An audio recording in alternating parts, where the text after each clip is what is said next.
Hello student, welcome to my channel Sarwan lecture. आज का ये वीडियो सबसे ज्यादा इंपॉर्टेंट है। 16 फरवरी को आप लोगों का हिंदी का पेपर है, यानी कि कल आप लोगों का हिंदी का पेपर है। तो आज रात मैंने जितना प्रश्न इस वीडियो में बताया है ये तैयार कर लो। इसी में से ही आपका आएगा 70 में 70 आपको लाने से कोई नहीं रोक सकता। ये क्लास 10 हिंदी 2023 बोर्ड एग्जाम का 70 नंबर आपका बिल्कुल पक्का हो जाएगा। ठीक है, ये अंतिम मौका है, आज रात आप ये तैयार कर लेना। ठीक है, और ये मैराथन वीडियो है, इसमें आपकी सारी चीजें हैं। ठीक है, अगर बताया जाए आपके सारे बहुविकल्पीय हैं। ठीक है, अगर आपने इस बहुविकल्पीय गद्यांश है, पद्यांश है, ठीक है, एंड जीवन परिचय है, निबंध है, संस्कृत गद्यांश पद्यांश है, एंड संस्कृत के आपके प्रश्न उत्तर हैं, सब कुछ है, खंड काव्य है। तो अगर आपने इस वीडियो को देख लिया तो आपको 70 में 70 आपको लाने से कोई नहीं रख सकता क्लास 10 हिंदी में। ठीक है, ये वीडियो बहुत ज्यादा मेहनत करके बनाया गया है। तो आज के इस वीडियो को जितने भी बच्चे देख रहे हैं, कम से कम आप लोग इस वीडियो को 20,000 लाइक तक जरूर करना। ठीक है, सारे बच्चे लाइक कर देना, क्योंकि आज का ये वीडियो बहुत ज्यादा इंपॉर्टेंट है। तो हम लोग सबसे पहले देखेंगे बहुविकल्पीय प्रश्न। बहुविकल्पीय प्रश्न से स्टार्ट करते हैं, फिर आप लोग सारा समझ कर जाना। अंतिम मौका है, अगर आपने ये पढ़ लिया तो फिर आप लोग हिंदी का टॉपर 95% आएगा। चलो देखते हैं, सबसे पहले हम लोग हिंदी का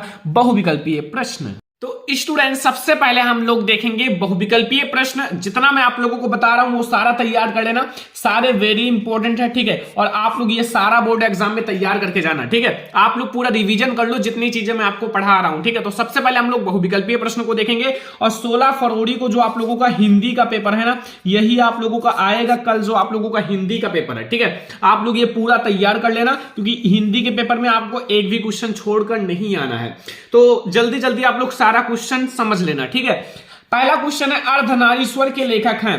अर्धनारीश्वर के लेखक कौन है? विष्णु प्रभाकर, प्रेमचंद्र या जयशंकर प्रसाद या चतुर्सेन शास्त्री? तो बच्चों अर्धनारीश्वर के लेखक जो है वो है विष्णु प्रभाकर। कौन है? विष्णु प्रभाकर। तो अर्धनारीश्वर के जो लेखक हैं वो विष्णु प्रभाकर है। ऑप्शन नंबर का हमारा बिल्कुल सही है। क्वेश्चन नंबर सेकंड देखो, हिंदी गद्य के वास्तविक इतिहास से कब से प्रारंभ हुआ? जो हिंदी गद्य का वास्तविक इतिहास है वो कब से प्रारंभ हुआ? 1850 ईस्वी में, 1900 ईस्वी में, 1938 ईस्वी में, 1919 ईस्वी में?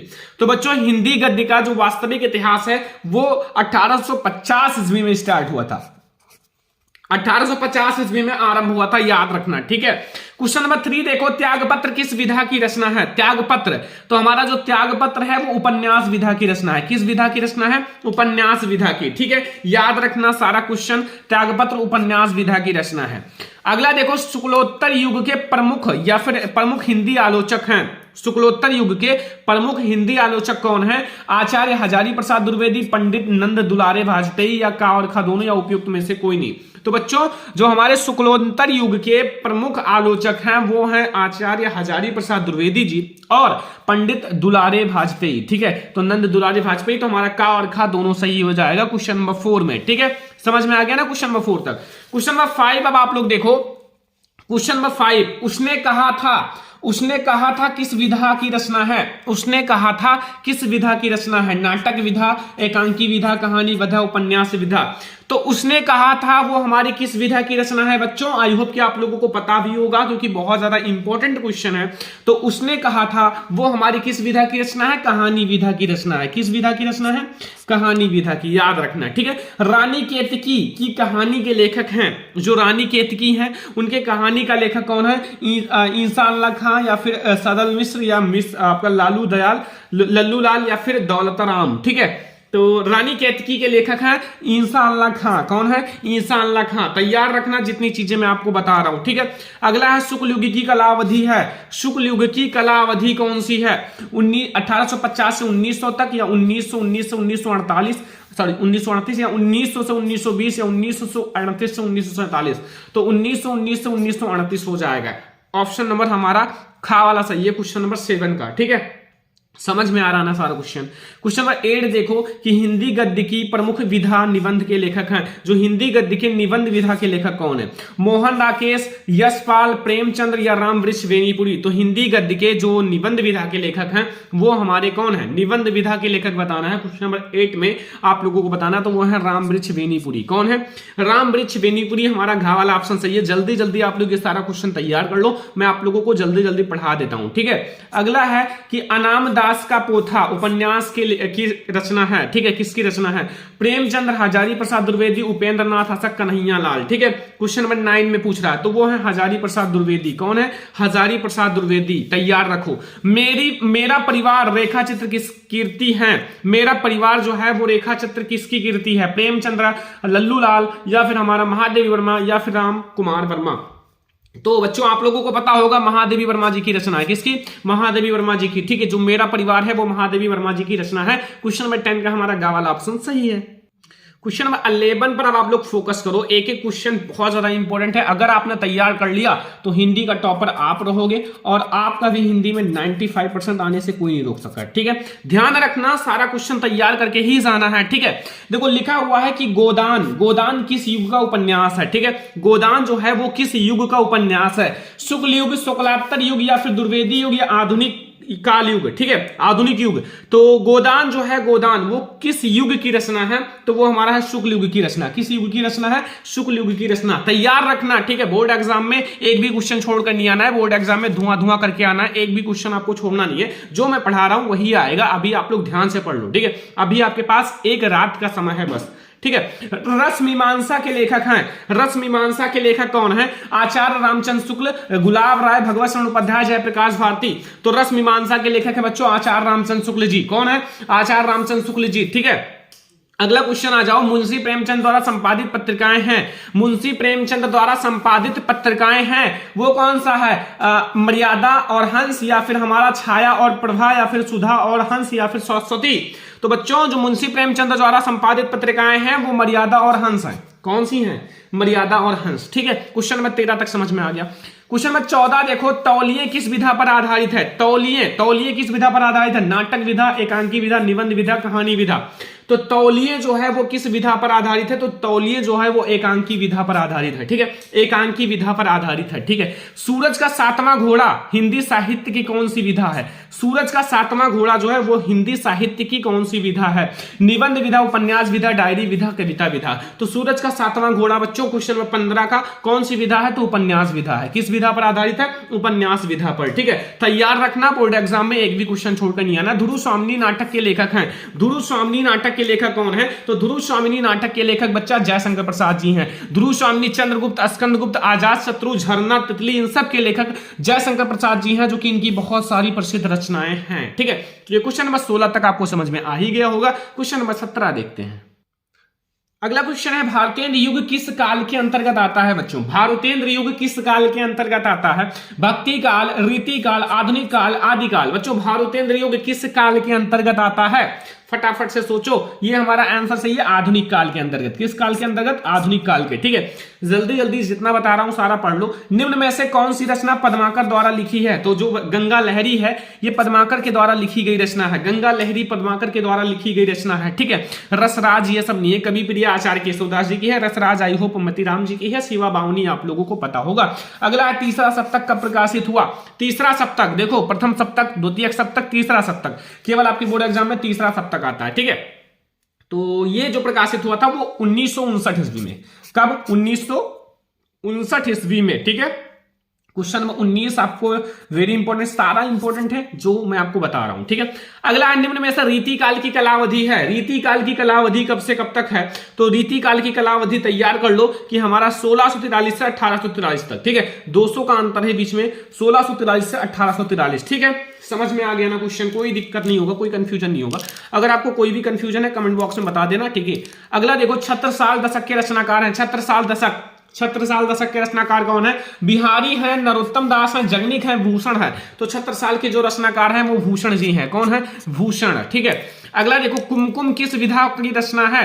कुमकुम किस विधा की निबंध संग्रह है? देखो निबंध संग्रह को सीधा संग्रह से अटैच करो कविता संग्रह से, ठीक है। तो कुमकुम जो है वो कविता संग्रह से है, ठीक है। तो हमारा क्वेश्चन नंबर 22 तक समझ में आ गया बच्चों। क्वेश्चन नंबर 23 में अब आ जाओ। क्वेश्चन नंबर 23 देखो ध्यान से, एक एक क्वेश्चन को ध्यान से समझना है। लिखा हुआ रीति काल की विशेषताएं कौन कौन सी हैं?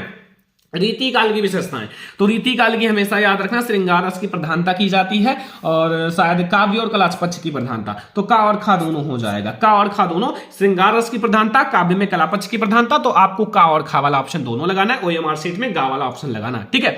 समझ में आ गया। अगला क्वेश्चन देखो, छायावादी युग के प्रमुख लेखक हैं। छायावादी युग के प्रमुख लेखक कौन है? यशपाल, वृंदावन लाल, राम कुमार वर्मा, भारतेंद्र हरिश्चंद्र। तो छायावाद युग के प्रमुख लेखक कौन है? तो छायावाद युग के प्रमुख लेखक जो है बच्चों वो हमारे हैं राम कुमार वर्मा जी। कौन है?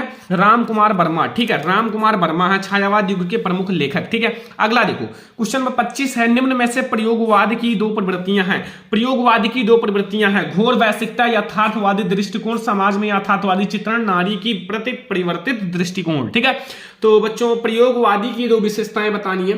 तो प्रयोगवादी की दो विशेषताएं होता है घोर वैश्विकता और यथार्थवादी दृष्टिकोण। ठीक है, ये हमारा दोनों ऑप्शन फ्री हो जाएगा और मार्कशीट में फर्स्ट एंड सेकंड दोनों आपको ब्लैक कर देना है, क्योंकि इसमें ऐसा ऑप्शन नहीं है कि ऑप्शन का और खा दोनों, तो आप लोग ऐसे करना। ठीक है, साकेत महाकाव्य की रचना है। साकेत महाकाव्य किसकी रचना है? साकेत महाकाव्य जो है मैथिली शरण गुप्त जी की रचना है। ठीक है, मैथिली शरण गुप्त जी की रचना है। तुलसीदास किस काल के कवि हैं? तुलसीदास किस काल के कवि हैं बच्चों? तो याद रखना आदिकाल, भक्ति काल, द्वितीय काल, आधुनिक काल। तो बच्चों तुलसीदास जी जो हैं वो शायद आप लोगों को पता होगा, अगर नहीं पता तो मैं आपको बता दूं। तो ये जो है एक भक्त थे, भक्त यानी कि भक्ति काल। ठीक है, तो ये हमारा हो गया बच्चों क्वेश्चन नंबर 27। अब हम लोग देखेंगे क्वेश्चन नंबर 28।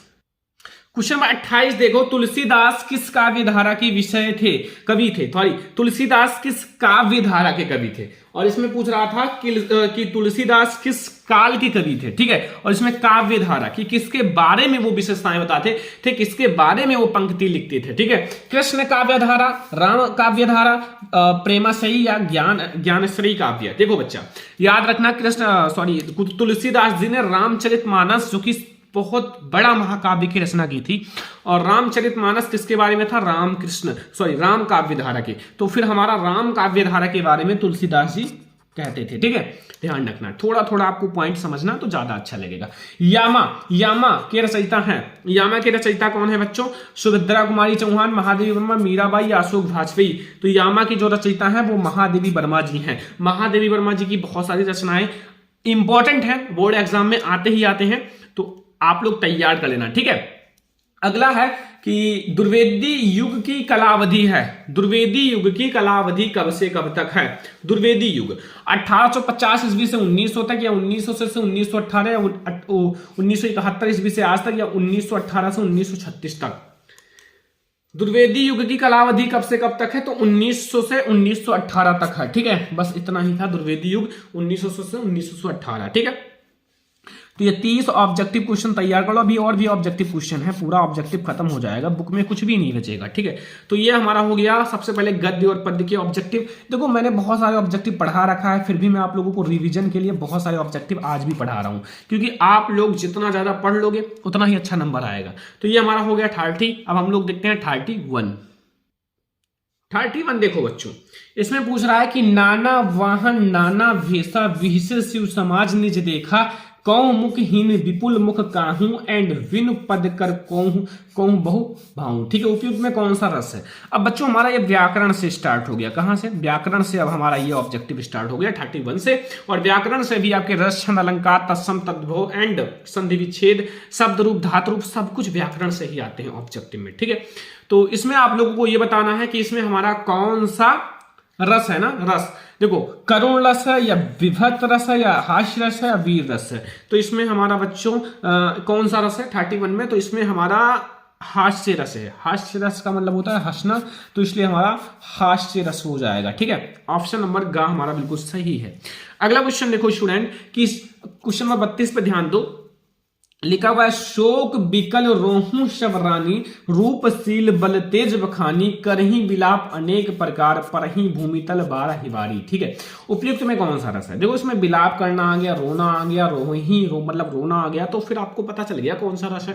शांत रस है, अद्भुत रस है, हास्य रस है, करुण रस है। तो इसमें बच्चा हमारा रोना धोना आ गया, यानी कि हमारा करुण रस हो जाएगा। ऑप्शन नंबर घा वाला हमारा बिल्कुल सही है कि हमारा करुण रस हो जाएगा। ठीक है, तैयार करना, ये सारे बहुत ज्यादा viral and important objective question है जो मैं आपको बता रहा हूं।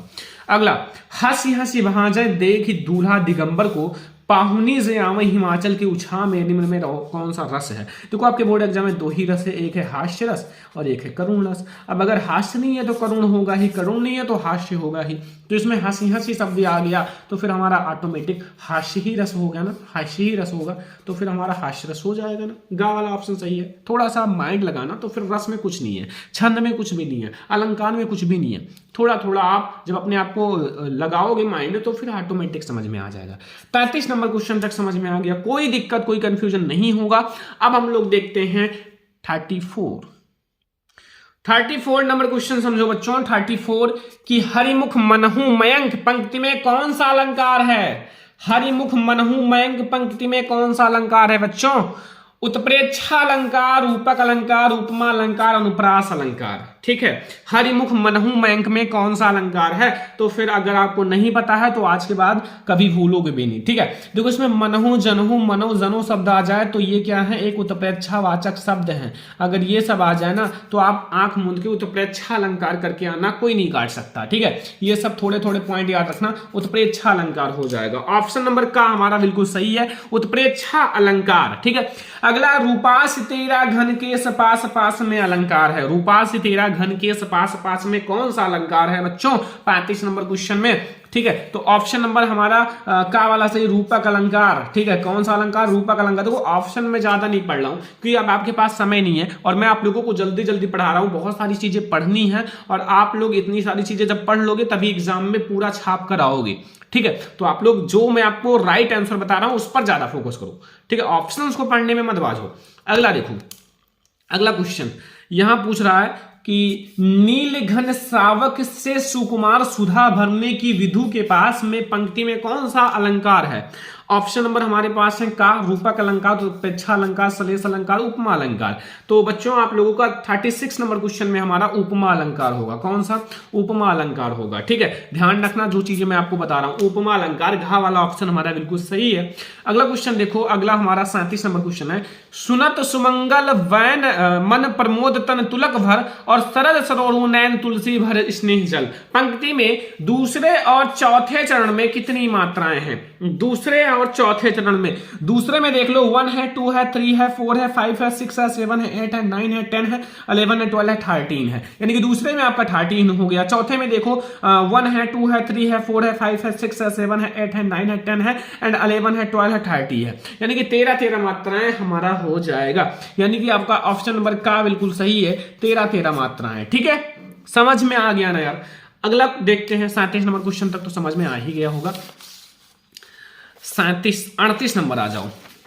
38 नंबर क्वेश्चन देखो, लिखा हुआ है कि जिनके आगे ठहर सके जंगी न जहाजी, हाँ ये वही प्रसिद्ध छत्रपति भूप शिवाजी। ठीक है, तो इसमें आपको बताना है कौन सा छंद है, रोला है, सोल्ठा, कुंडलियां है, सोल्ठा है या दोहा है। बच्चा ये दोनों तो ऑप्शन कट ही कर दो क्योंकि आपके बोर्ड एग्जाम में ओनली रोला और सोल्ठा में ही मतभेद है। तो रोला और सोल्ठा में से कौन सा होगा, जिनके आगे ठहर सके जंगी न जहाजी। अगर आपको मात्राएं गिननी आती होंगी तो पता चल गया होगा कि रोला में कितनी मात्राएं होती हैं, सोल्ठा में, और आप मात्रा गिन के तुरंत लिख सकते हो। ठीक है, तो ये हमारा हो गया का वाला ऑप्शन बिल्कुल सही। अपार शब्द में उपसर्ग है।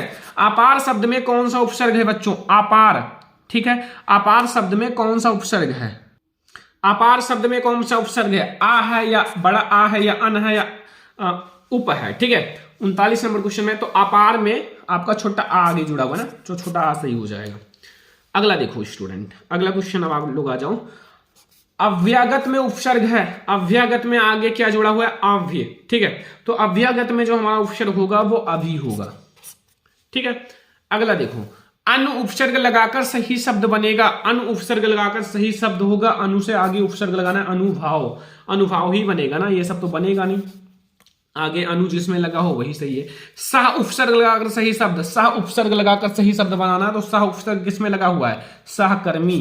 किसमें लगा हुआ है, सहकर्मी। का वाला ऑप्शन हमारा बिल्कुल सही है। ठीक है, 42 नंबर क्वेश्चन तक समझ में आ गया ना। अब हम लोग देखेंगे 43 नंबर क्वेश्चन। देखो अगला है 33 नंबर। हसाई शब्द में कौन सा प्रत्यय है, हसाई। तो लास्ट में क्या जुड़ा हुआ है, बड़ा आ और बड़ी ई, तो आई जुड़ा हुआ है ना, तो यही वाला हो जाएगा खा वाला ऑप्शन। हसाई में बड़ा आ बड़ी ई हो जाएगा। ठीक है, तो ये हमारा खा वाला ऑप्शन सही है क्वेश्शन नंबर 43 का। और सारा क्वेश्चन बिल्कुल समझ के जाना। त्वा प्रत्यय लगाकर सही शब्द बनेगा त्वा, लास्ट में जिसमें त्वा जुड़ा हो। प्रत्यय का मतलब होता है पीछे जुड़ना, तो पीछे किसमें त्वा जुड़ा हुआ है, मृदुत्व में ना, तो त्वा जुड़ा हो, तो ये हमारा सही हो जाएगा। यानी कि हमारा मृदुत्व बिल्कुल सही है, का वाला ऑप्शन हमारा बिल्कुल सही है क्वेश्चन नंबर 44 का। क्वेश्चन नंबर 45 देखो, पन प्रत्यय युक्त शब्द है, पन प्रत्यय युक्त शब्द है, तो लास्ट में किसमें पन जुड़ा हुआ है, पन हमारा जुड़ा हुआ है बचपन में। किसमें जुड़ा हुआ है, बचपन, तो बचपन हो जाएगा ना। समझ में आ रहा ना सारा क्वेश्चन, कोई दिक्कत नहीं होगा। तो पन में हमारा हो गया बचपन। अगला देखो, घबराहट शब्द में प्रत्यय है, घबराहट शब्द में पीछे क्या जुड़ा हुआ है, हट, तो फिर घबराहट में हट प्रत्यय है ना, लास्ट में हट जुड़ा हुआ है तो हट हो जाएगा। ठीक है, हट हमारा सही हो जाएगा। घबराहट में लास्ट में हट जुड़ा हुआ है तो हमारा हट सही है, कोई दिक्कत नहीं है। अगला, शताब्दी का समास विग्रह है, शताब्दी का समास विग्रह, शताब्दी का मतलब होता है 100, और 100 और वर्षों का समूह, 100 वर्षों का समूह। ठीक है, 100 वर्ष मिलकर एक शताब्दी बनता है, तो 100 वर्षों का समूह हमारा सही हो जाएगा ऑप्शन नंबर का।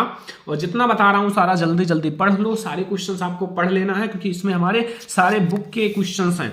अगला क्वेश्चन देखो, आप लोगों का हो गया 48 नंबर। ठीक है, 48 नंबर क्वेश्चन देखो कि गंगा यमुना का समास विग्रह है, गंगा और यमुना का समास विग्रह है, गंगा डॉट यमुना, तो इसका होगा गंगा और यमुना। क्या होगा, गंगा और यमुना। ठीक है, अगला है अच्छी, अच्छी शब्द का तद्भव रूप है, अच्छी शब्द का तद्भव रूप, तो अच्छी शब्द का तद्भव रूप होगा आंख।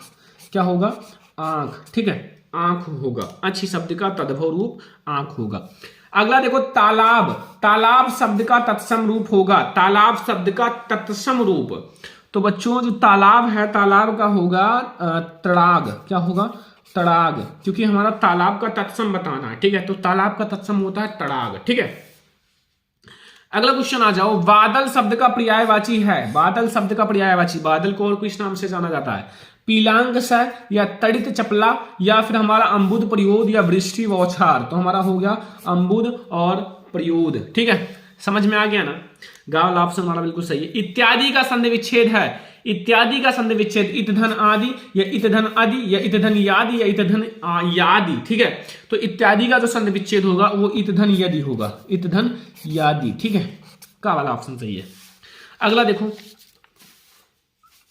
53 नंबर क्वेश्चन देखो, मातृ धन आकृति में संधि है, मात्र धन आकृति, मातृकृति, मात्राकृति, मात्राकृति, या मातृकृति। ठीक है, तो इसमें आपको बताना है 53 नंबर क्वेश्चन में, तो इसका हो जाएगा मात्राकृति। ठीक है, खा वाला ऑप्शन सही है। अगला देखो, अव्यगता का संधि विच्छेद है, अव्यगता का संधि विच्छेद, अभ्यधन आगता, या फिर अभिधन आगता, या अभिधन आगता, या अभियोग धनता, तो अव्यगता का संधि विच्छेद क्या होगा, अभिधन आगता। दोनों एक जैसे लग रहे हैं ना, लेकिन हमारा बड़ा आ रहेगा शायद, देख लो। ये आप लोगों का देखो, ये छोटा आ आगे है और इसमें हमारा बड़ा आ है, तो कौन सा सही है देख लो ध्यान से। देखो आगे जब छोटा आ लगा हुआ है तो छोटा आ वाला ही सही होगा ना, सही है, अभिधनागता। अगला, फलेभ्या, फलेभ्या रूप है फल शब्द का, फलेभ्या रूप है फल शब्द का, तो आपको क्या बताना है फलेभ्या में। ठीक है, चतुर्थ विभक्ति बहुवचन, पंचमी विभक्ति बहुवचन, या फिर हमारा विकल्प का और खा दोनों, या उपयुक्त में दोनों, कोई नहीं, तो हमारा का और खा दोनों हो जाएगा। ठीक है, का और खा दोनों। अगला है मधुनी रूप है मधु शब्द का, मधुनी रूप है मधु शब्द का, तो षष्ठी विभक्ति द्विवचन, या सप्तमी विभक्ति बहुवचन, या द्वितीय विभक्ति द्विवचन, या सप्तमी विभक्ति द्विवचन। मधुनी, मधुनी का बताना है। क्वेश्चन नंबर 56, मधुनी, तो ये हमारा सप्तमी विभक्ति एक वचन, कौन सा है, सप्तमी विभक्ति एक वचन, याद रखना। ठीक है, मधुनी का जो होगा वो सप्तमी विभक्ति एक वचन होगा। ठीक है, अगला देखो बच्चों 57 नंबर है पठिष्यसि, पठिष्यसि रूप है पठ धातु का, जो पठिष्यसि रूप है पठ धातु का, तो ये हमारा लिडिट लकार मध्यम पुरुष एक वचन होगा, या आपका लिडिट लकार प्रथम पुरुष बहुवचन होगा, या लंग लकार उत्तम पुरुष एक वचन होगा, या लोट लकार प्रथम पुरुष बहुवचन होगा। बताओ जल्दी से। तो आप लोगों का 57 नंबर क्वेश्चन का सही है लिडिट लकार मध्यम पुरुष एक वचन। कौन सा होगा, लिडिट लकार मध्यम पुरुष एक वचन, नहीं बहुवचन होगा।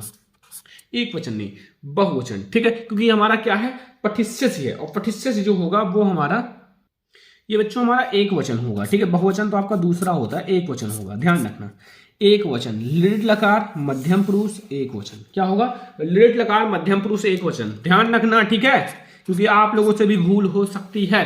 पठंत रूप है पठु धातु का, पठंत रूप है पठु धातु का, ठीक है। तो ये हमारा कौन सा है, लोट लकार प्रथम पुरुष बहुवचन, कौन सा है, लोट लकार प्रथम पुरुष बहुवचन, ध्यान रखना, पठंतु का, ठीक है। पठंतु बहुत ज्यादा इंपॉर्टेंट है, सारा जो मैं बता रहा हूं। पठ धातु लट लकार मध्यम पुरुष एक वचन का रूप है, तो वो क्या होगा, वो हमारा होगा बच्चों, बहुत ज्यादा इंपॉर्टेंट है, पठ धातु का बताना है, तो वो हमारा क्या होगा, पठसी।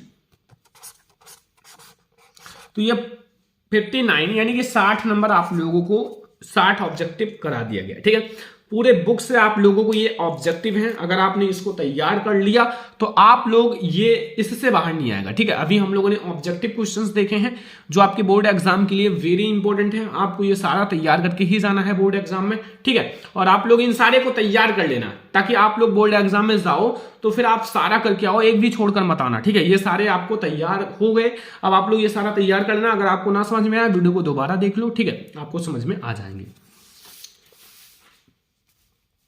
अब हम कुछ ऐसे गद्यांश देखते हैं जो आपके बोर्ड एग्जाम के लिए वेरी इंपॉर्टेंट है, ठीक है। पहला गद्यांश आप लोग देखो, हमारा लास्ट चैप्टर से है, कि अजंता चैप्टर से, ध्यान रखना। लिखा हुआ है कि पहले पहाड़ काटकर उसे खोखला कर दिया गया, जो पहले पहाड़ काटकर उसको खोखला कर दिया गया, फिर उसमें सुंदर भवन बना लिए गए, फिर उसमें जो सुंदर भवन है उसको बना लिए गए, जहां खंभों पर उभरी मूर्तें बिहंस उठी, भीतर की समूची दीवारें और छतें रगड़कर चिकनी कर ली गई, और तब उनकी जमीन पर चित्रों की एक दुनिया बसा दी गई, ठीक है। एंड पहले प्लस्तर लगाकर आचार्यों ने उन पर लहराती रेखाओं में चित्रों की काया सिरज दी, एंड फिर उनके चेले कलावंतों ने उनमें रंग भरकर प्राण फूंक दिए, फिर तो उमंग उठी, जो दीवारें हैं वो उमंग उठी, और पहाड़ जो है पुलकित हो उठा। वेरी इंपॉर्टेंट है, 16 फरवरी को पेपर है, छाप कर आना, आएगा बोर्ड एग्जाम में। तो सबसे पहले देखो 3 क्वेश्चंस आपको इससे रिलेटेड रहेगा, तो 3 क्वेश्चंस कौन कौन से रहेंगे मैं आपको बता देता हूं ताकि आप लोग समझ जाओ। देखो मैंने पहला आपका जो गद्यांश है उसका संदर्भ लिखो, पहले तो यही रहेगा, ठीक है, हर एक चीज में। दूसरा जो रहेगा वो रेखांकित अंश की व्याख्या करना पड़ता है, हर एक गद्यांश में यही 3 पॉइंट, रेखांकित अंश की व्याख्या, ये 2 पॉइंट तो हर एक चीज में रहता है, ठीक है। अब देखो एक जो होता है वो क्या होता है, व्याख्या आप लोग सही कर लेना, ठीक है, मैं सही कर देता हूं, ठीक है। एक पॉइंट होता है जो आपको गद्यांश से क्वेश्चन दिया गया, जैसे इसमें कहा गया पहाड़ों को जीवंत कैसे बनाया गया, पहाड़ों को जीवंत कैसे बनाया गया, इसमें यह क्वेश्चन पूछा गया है, ये बनाया गया, ठीक है। ये 3 क्वेश्चन है। तो सबसे पहले हम लोग संदर्भ देखेंगे। संदर्भ में क्या है, प्रस्तुत गद्यांश हमारी पाठ्य पुस्तक हिंदी, हिंदी का मतलब हिंदी से, गद्य खंड में संकलित श्री भगवत शरण उपाध्याय, श्री भगवत शरण उपाध्याय इसके लेखक हैं, द्वारा लिखित अजंता पाठ से लिया गया, अजंता नामक पाठ से लिया गया है। रेखांकित अंश की व्याख्या देखो, हमें रेखांकित अंश को ध्यान से पढ़ना होगा। यहां से भीतर की समूची दीवारें और छतें रगड़कर चिकनी कर ली गई, और तब उनकी जमीन पर चित्रों की एक दुनिया बसा दी गई, ठीक है। इतना का हमें व्याख्या करना है। तो प्रस्तुत गद्यांश में लेखक का कहना है कि गुफा की भीतरी दीवारों और छतों को विधिवत रगड़ रगड़ कर चिकना बना लिया गया। तत्पश्चात उस चिकनी पृष्ठ पर भूमि पर आपको एक चित्रकारों के द्वारा अनेक चित्र बना दिए गए, जिनको देखकर ऐसा लगता था मानो चित्रों की एक नई दुनिया निर्मित कर दी गई हो, चित्रों की एक नई दुनिया बसा दी गई हो, ठीक है। अब तीसरा क्वेश्चन, पहाड़ों को जीवंत कैसे बनाया गया, तो पहाड़ों को काटकर भवन का रूप दिया गया, जो पहाड़ है उनको काटकर भवन का रूप दिया गया, और दीवारें, छतें और खंभों को चिकना कर लिया गया, जो दीवार हैं, छत हैं, खंभे हैं, उन सबको चिकना कर उन पर सजीव चित्र बना दिए गए, ठीक है। उन पर एक सजीव चित्र बना दिए गए और चित्र में रंग भरा गया, जो चित्र है उसमें क्या भरा गया, रंग भरा गया, ठीक है। बस ऐसे ही जीवंत बना दिया गया, ऐसे पहाड़ों को जीवंत बनाया गया था, ठीक है। अब नीचे लिख देना, ऐसे पहाड़ों को जीवंत बना दिया गया, ठीक है। तो ये हमारा मोस्ट इंपोर्टेंट गद्यांश है, जल्दी से आप लोग तैयार कर लेना। मैंने आपको बहुत अच्छे से बता दिया, इसको ब्लैक से लिखना है, पाठ का नाम, लेखक का नाम आपको अंडरलाइन करना है अच्छे से, बस आपका हो गया, ठीक है। तो ये हमारा पहला मोस्ट इंपोर्टेंट है। दूसरा देखो इससे भी ज्यादा इंपॉर्टेंट है बच्चों, ये आपके मित्रता चैप्टर से सबसे ज्यादा इंपॉर्टेंट गद्यांश है, तो आप लोग ध्यान रखना, ठीक है। जो मित्रता चैप्टर है वो बहुत ज्यादा इंपॉर्टेंट भी है और ये सबसे ज्यादा इंपॉर्टेंट है। देखो लिखा हुआ है कि कुसंग का ज्वर सबसे भयानक होता है। जो कुसंग का ज्वर होता है वो सबसे भयानक होता है। यह केवल नीति और सद्विधि का ही नाश नहीं करता, ये जो होता है केवल नीति और सद्विधि का ही नाश नहीं करता बल्कि बुद्धि का भी क्षय करता है। और किसी युवा पुरुष की यदि संगत बुरी होगी तो वह उसके पैरों में बंधी चक्की के समान होगी। अगर कोई युवा पुरुष है उसकी संगति जो है वो बुरी होगी तो उसके पैरों में बंधी चक्की के समान होगी, और जो उसे दिन दिन अवनति के गड्ढे में गिराती जाएगी, जो उसे दिन प्रतिदिन अवनति के गड्ढे में गिराती जाएगी, यानी कि पीछे ले जाएगी।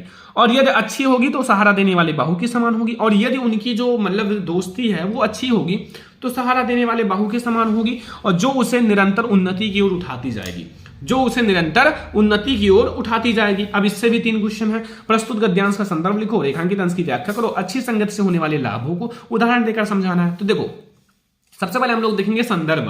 तो संदर्भ में क्या है, प्रस्तुत गद्यावतरण आचार्य रामचंद्र शुक्ल, जो इसके लेखक हैं वो आचार्य रामचंद्र शुक्ल जी हैं, ठीक है, द्वारा लिखित हमारी पाठ्य पुस्तक हिंदी के गद्य खंड में संकलित मित्रता नामक पाठ से लिया गया है। जो हिंदी का गद्य खंड है उसमें जो हमारा मित्रता पाठ है उससे लिया गया, जिसके लेखक आचार्य रामचंद्र शुक्ल जी हैं। तो ये हमारा देखो ऐसे आपको संदर्भ लिखना है, फिर आपको रेखांकित अंश की व्याख्या करना है, और फिर आप लोगों को अच्छी संगति से होने वाले लाभों को भी बताना है। तो फिर क्या दिक्कत है, हम लोग रेखांकित अंश की व्याख्या देख लेते हैं। रेखांकित अंश की व्याख्या करने के लिए 2-3 बार पढ़ लेना ताकि गलती ना हो। शुक्ल जी कहते हैं कि बुरी संगति घातक बुखार के समान हानिकारक होती है। जो बुरी संगति होती है वो घातक बुखार के समान हानिकारक होती है। जिस तरह कोई व्यक्ति यदि भयानक ज्वर से ग्रसित हो, जिस तरह कोई व्यक्ति है वो भयानक ज्वर से ग्रसित हो तो वह ज्वर उनके शरीर और स्वास्थ्य को नष्ट कर देता है। तो वो जो ज्वर होता है वो उसके शरीर और स्वास्थ्य को नष्ट कर देता है तथा कभी कभी प्राण भी ले लेता है। और उसी प्रकार बुरी संगति हमारी नैतिकता, सदाचार, मन, बुद्धि को भी नष्ट कर देता है। उसी प्रकार जो बुरी संगति होता है वो हमारी नैतिकता, सदाचार, मन, बुद्धि सबको नष्ट कर देता है, ठीक है, ये हो गया। और सा वाला है कि अच्छी संगति जो है वो सहारा देने वाले बाहु के समान होती है, और जो व्यक्ति की जीवन रक्षक और उसे उन्नति की ओर उठाती जाएगी। तो बच्चों ये हमारा हो गया सेकंड नंबर गद्यांश, जो आपको तैयार कर लेना है। अगर आपको बोर्ड एग्जाम में 90% 95% लाना है तो ये सारे गद्यांश तैयार कर लेना। अभी हम लोग और भी गद्यांश देखेंगे, आपका पूरे बुक का गद्यांश इसी में रहेगा, पद्यांश सब कुछ मैं आपको बता दे रहा हूँ, इससे बाहर नहीं आएगा। सारा तैयार कर लो, मैं आपको जल्दी बता दे रहा हूँ, सारा तैयार करके जाना, और आप लोग बोर्ड एग्जाम में एक भी क्वेश्चन छोड़कर नहीं आना, ठीक है। तो चलो मैं आपको अगला गद्यांश बताता हूं। तो हमारा जो अगला गद्यांश है, देखो ध्यान से सारा गद्यांश आप पढ़ लेना, कुछ अपने खुद से भी पढ़ लेना, ठीक है। अगला तीसरा हमारा मोस्ट इंपोर्टेंट गद्यांश देखो, वेरी इंपोर्टेंट है। देखो इसमें लिखा हुआ है कि विश्वास पात्र मित्र जीवन की एक औषधि है, ठीक है। हमें अपने मित्रों से यह आशा रखनी चाहिए कि वे उत्तम संकल्पों से हमें दृढ़ करेंगे और दोस्तों और त्रुटियों से हमें बचाएंगे, और हमारे सत्य, पवित्रता और मर्यादा के प्रेम को पुष्ट करेंगे। जब हम कुमार्ग पर पैर रखेंगे तब वे हमें सचेत करेंगे, और जब हम हतोत्साहित होंगे तो वो हमें उत्साहित करेंगे। ये इतना आपका रेखांकित अंश है, ठीक है। फिर आगे देखो, सारांश यह है कि वे हमें उत्तम पूर्वक जीवन निर्वाह करने में हर तरह से सहायता देंगे। सच्ची मित्रता से उत्तम वैद्य की सी निपुणता और परख होती है। अच्छी से अच्छी माता का धैर्य और कोमलता होती है, और ऐसी ही मित्रता करने का प्रयास करो, ऐसे ही आपको मित्र बनाना चाहिए। वेरी इंपॉर्टेंट है बच्चों। सबसे पहले आपको 3 क्वेश्चन रहेगा। पहला, प्रस्तुत गद्यांश का पाठ का नाम, लेखक का नाम लिखो। दूसरा, रेखांकित अंश की व्याख्या करो। तीसरा, व्यक्ति को अपने मित्रों से क्या उम्मीद रखनी चाहिए, ठीक है। तो चलो सबसे पहले संदर्भ देखते हैं। देखो संदर्भ, प्रस्तुत गद्यावतरण आचार्य रामचंद्र शुक्ल द्वारा लिखित हमारी पाठ्य पुस्तक हिंदी के गद्य खंड में संकलित मित्रता नामक पाठ से लिया गया है, ठीक है। पाठ का नाम और लेखक का नाम आप ब्लैक से लिखना, ये सब चीजें याद रखो यार, ठीक है। अगला देखो, अब आप लोगों को बता देता हूं रेखांकित अंश की व्याख्या। थोड़ा सा इसमें ज्यादा रेखांकित अंश है तो मैं आपको थोड़ा सा बड़ा है, ठीक है, ध्यान रखना। रेखांकित अंश की व्याख्या, आचार्य शुक्ल का कहना है, या आचार्य रामचंद्र शुक्ल जी का कहना है कि जिस प्रकार अच्छी संगति जो होती है या अच्छी औषधि जो होती है वो आपके शरीर को अनेक प्रकार से रोगों से बचाकर स्वस्थ बना देती है, ठीक है, उसी प्रकार विश्वसनीय मित्र उसके जीवन यानी कि अनेक बुराइयां जो विश्वास, जिस पर विश्वास कर सको, ठीक है, विश्वसनीय मित्र जो होते हैं अनेक बुराइयों से बचाकर हमारे जीवन को उन्नत तथा सुंदर बनाता है। और हमारा मित्र ऐसा होना चाहिए जिस पर हमें यह विश्वास होता हो कि वह हमें यह विश्वास हो कि वो सदा हमें उत्तम कार्यों में लगाएंगे। हमारे मन में अच्छे अच्छे विचारों को उत्पन्न करेंगे, बुराइयों और गलतियों से हमें बचाएंगे, हमें सत्य और मर्यादा के प्रति प्रोत्साहित करेंगे, विकसित करेंगे, ठीक है, और उसमें किसी तरह की कमी नहीं आने देंगे, ठीक है, हमें किसी भी तरह की कमी नहीं आने देंगे। और यदि हम बुरे मार्ग पर चलेंगे तो वह हमें हटाकर सुमार्ग मतलब सही मार्ग पर चलने के लिए प्रेरणा देंगे। और जब हम कभी उद्देश्यों के प्रति निराशा उत्पन्न होगी तो वह यह आशा संचार अच्छे कार्यों के प्रति हमें उत्साहित करेंगे, ठीक है। और मान लो विश्वास पात्र मित्र गरिमा के जीवन यापन करने में प्रत्येक संभव सहायता करेंगे और जिससे हम सुविधा सम्मानजनक जी सकें, बस, ठीक है। और एक क्वेश्चन शायद पूछा था, वो भी देख लो छोटा सा। देखो, जो व्यक्ति होता है, व्यक्ति को अपने मित्रों से यह उम्मीद रखनी चाहिए, जो अच्छे मित्रों से क्या उम्मीद रखनी चाहिए, ठीक है, पूछा था। तो व्यक्ति से हमें अच्छे मित्रों से यह उम्मीद रखनी चाहिए कि वे उन्हें उत्तम कार्यों की ओर प्रवृत्त करेंगे और मन में अच्छे विचारों को उत्पन्न करेंगे, बुराइयों और गलतियों से हमें बचाएंगे, सत्य, पवित्रता और मर्यादा के प्रति हमें विकसित करेंगे, सुमार्ग पर चलने के लिए प्रेरणा देंगे तथा अनुरूपित होने के लिए उत्साहित करेंगे, ठीक है। अब हम लोग देख लेते हैं पद्यांश बच्चों, जो आपके बोर्ड एग्जाम के लिए वेरी इंपॉर्टेंट पद्यांश है, उसको देखते हैं, ठीक है, जो हमारा वेरी इंपॉर्टेंट पद्यांश है आपके बोर्ड एग्जाम के लिए।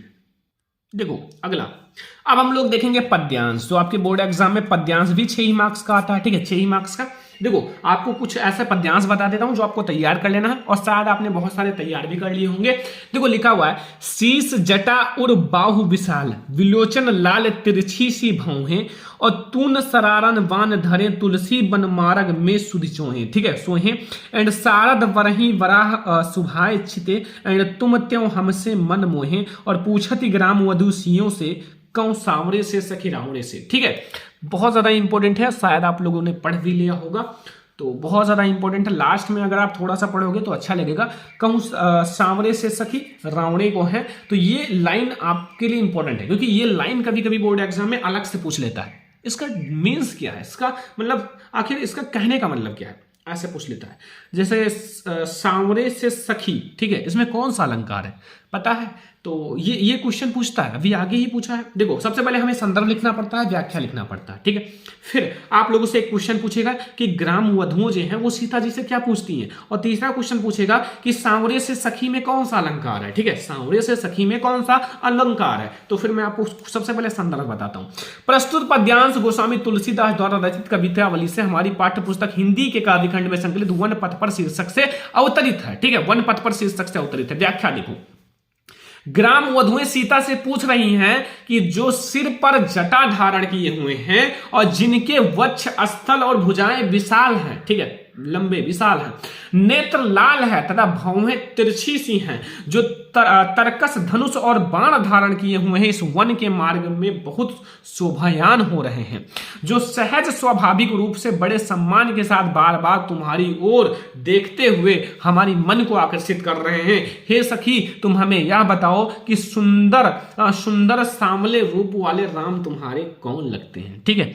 इस पद्यांश में केवल क्वेश्चन ही पूछा गया है, और ये तैयार कर लेना, व्याख्या हो गया। अगला देखो, ग्राम वधुएं सीता से क्या पूछती हैं, तो ग्राम वधुएं सीता से यह प्रश्न पूछती हैं कि हे सखी या हे सखी, कि वे सांवले जो श्री राम से मनमोहक तुम्हारे कौन लगते हैं, तुम्हारे कौन है, ये तुम्हारे क्या लगते हैं, ये पूछती हैं क्वेश्चन, ठीक है। और तीसरा है सांवरे में सखी कौन सा अलंकार, तो इसमें साथ साथ एक ही वर्ड की 2 बार आवृत्ति हुई, अनुप्रास अलंकार होगा। फिर सीता जी आगे आंसर देती हैं कि मुझे तो ये भाई सॉल्व नहीं कराना, क्योंकि ये मैंने लिख रखा है कि आप लोगों को सॉल्व करना है, ठीक है, मैंने इसका आंसर नहीं लिखा है, तो आप लोग देखो इसमें मैंने लिखा है कि इसको इंपॉर्टेंट था, तैयार कर लो, ठीक है। फिर देखो, सुनि सुंदर बैन सुधारक साने सयानी है जानकी, जानी भली तिरछी कर नय दैन से तिन्हे समुझाई कछ मुस्काई चली, और तुलसी तह अवसर सोहे सभय अवलोचन लाहु अली, अनुराग तराग में भान उदय विकसी मनु मंजल कंजकली। प्रस्तुत पद्यांश में संदर्भ व्याख्या करना है, सीता जी क्या समझ गई, अनुराग तराग में क्या अर्थ है, इसको आप कर लेना, आपके पास समय है, आज रात में आप 10 मिनट में इसको कर सकते हो, ठीक है। अगला मैं आपको एक बताता हूं, देखो इसमें मैं आपको बताता हूं, अगला हमारा आंसर के साथ है, जो चाहत चटक ना घटे मैलो होई ना चित, सॉरी मित, और राज राजसू ना होई तो नीको लागे चित, ठीक है। देखो आपको प्रस्तुत दोहे का संदर्भ व्याख्या करना है, किन विपत्तियों के कारण मनुष्य का मन मलिन हो जाता है, और नेह चिकने में कौन सा अलंकार है। तो बच्चा ध्यान से समझना, देखो संदर्भ सबसे पहले, प्रस्तुत दोहा कविवर बिहारी लाल द्वारा रचित हमारी बिहारी सतसई से हमारी पाठ्य पुस्तक हिंदी के काव्यखंड में संकलित नीति नामक शीर्षक से लिया गया। ठीक है, नीति नामक शीर्षक से लिया गया है। प्रसंग देखो, इस दोहे में कवि ने मित्रता के मध्य धन और वैभव को ना आने की परामर्श दिया है कि धन और वैभव को ना आने दो अगर मित्रता बनाई रखनी है तो। ठीक है, देखो कवि का कथन है कि यदि आप चाहते हैं कि मित्रता की चटक अर्थात चमक समाप्त ना हो तथा मित्रता अस्थाई मतलब बिल्कुल अच्छी तरह से बनी रहे तो उसमें दोष उत्पन्न ना हो। ठीक है, उसमें दोष उत्पन्न ना हो तो धन और वैभव का इससे संबंध ना होने दें। तो जो धन होता है और वैभव होता है उसका इससे संबंध ना होने दें। ठीक है, धन अथवा किसी अन्य वस्तु का लोभ मित्रता को मलिन कर देता है और मित्र के स्नेह से चिकना मन धन रूपी धूल के स्पर्श होने से मैला हो जाता है। अतः स्नेह में धन का स्पर्श ना होने दे। जिस प्रकार तेल से चिकनी वस्तु धूल के स्पर्श से मैली हो जाती है, ठीक उसी प्रकार चमक जो है घट जाती है। ठीक है, ठीक उसी प्रकार प्रेम से कोमल चित्त और धन रूपी धूल के स्पर्श से दोषयुक्त हो जाता है और मित्रता में कमी आ जाती है। ठीक है, ये हो गया व्याख्या। अभी हमसे ये पूछ रहा है कि किन विपत्तियों के कारण मनुष्य का मन मलिन हो जाता है, और सेकंड है नेह चिकने में कौन सा अलंकार है। ठीक है, देखो ध्यान से, किन विपत्तियों के कारण मनुष्य का मन मलिन हो जाता है। देखो अगर कोई भी मनुष्य है, ठीक है, मैं किसी की बात नहीं कर रहा हूं, कोई भी मनुष्य है, अगर उसके मन में, ठीक है, मन में क्रोध का मतलब होता है गुस्सा होना, छोटी छोटी बातों पर गुस्सा होना। ठीक है, ईर्ष्या का मतलब होता है कि दूसरों से पर ईर्ष्या करना, गर्व कि अपने आप पर गर्व करना। ठीक है, एंड सेकंड हमारा है कि मतलब ये सब अगर द्वेष है, ये सब रजोगुणी है तो फिर ये विपत्तियां जो हैं ये मन को मलिन कर देता है। अगर आपके अंदर घमंड है, द्वेष है, ईर्ष्या है तो फिर ये जो होती है ना ये सब मन को मलिन कर देता है। ठीक है, एक दो पॉइंट याद रखो बस, बहुत है। नेह चिकने में कौन सा अलंकार है बच्चों, नेह चिकने में कौन सा अलंकार है आपको ये बताना है। तो नेह चिकने में सारे बच्चों को पता होगा कि नेह चिकने जो है वो प्रेम रूपी तेल से तुलना की गई है, प्रेम रूपी तेल का वर्णन किया गया है। अब एक दूसरे की तुलना की गई अर्थात ये होगा रूपक अलंकार। ठीक है, रूपक अलंकार होगा। तो ये आप लोगों को समझ में आ गया पद्यांश। अब जितने भी स्टूडेंट हैं, ठीक है, जितने भी स्टूडेंट हैं आप लोग ये जो मैंने गद्यांश पद्यांश बहुविकल्पीय बताया है ना, इसको सारे को तैयार कर लेना। ठीक है, तैयार कर लेना।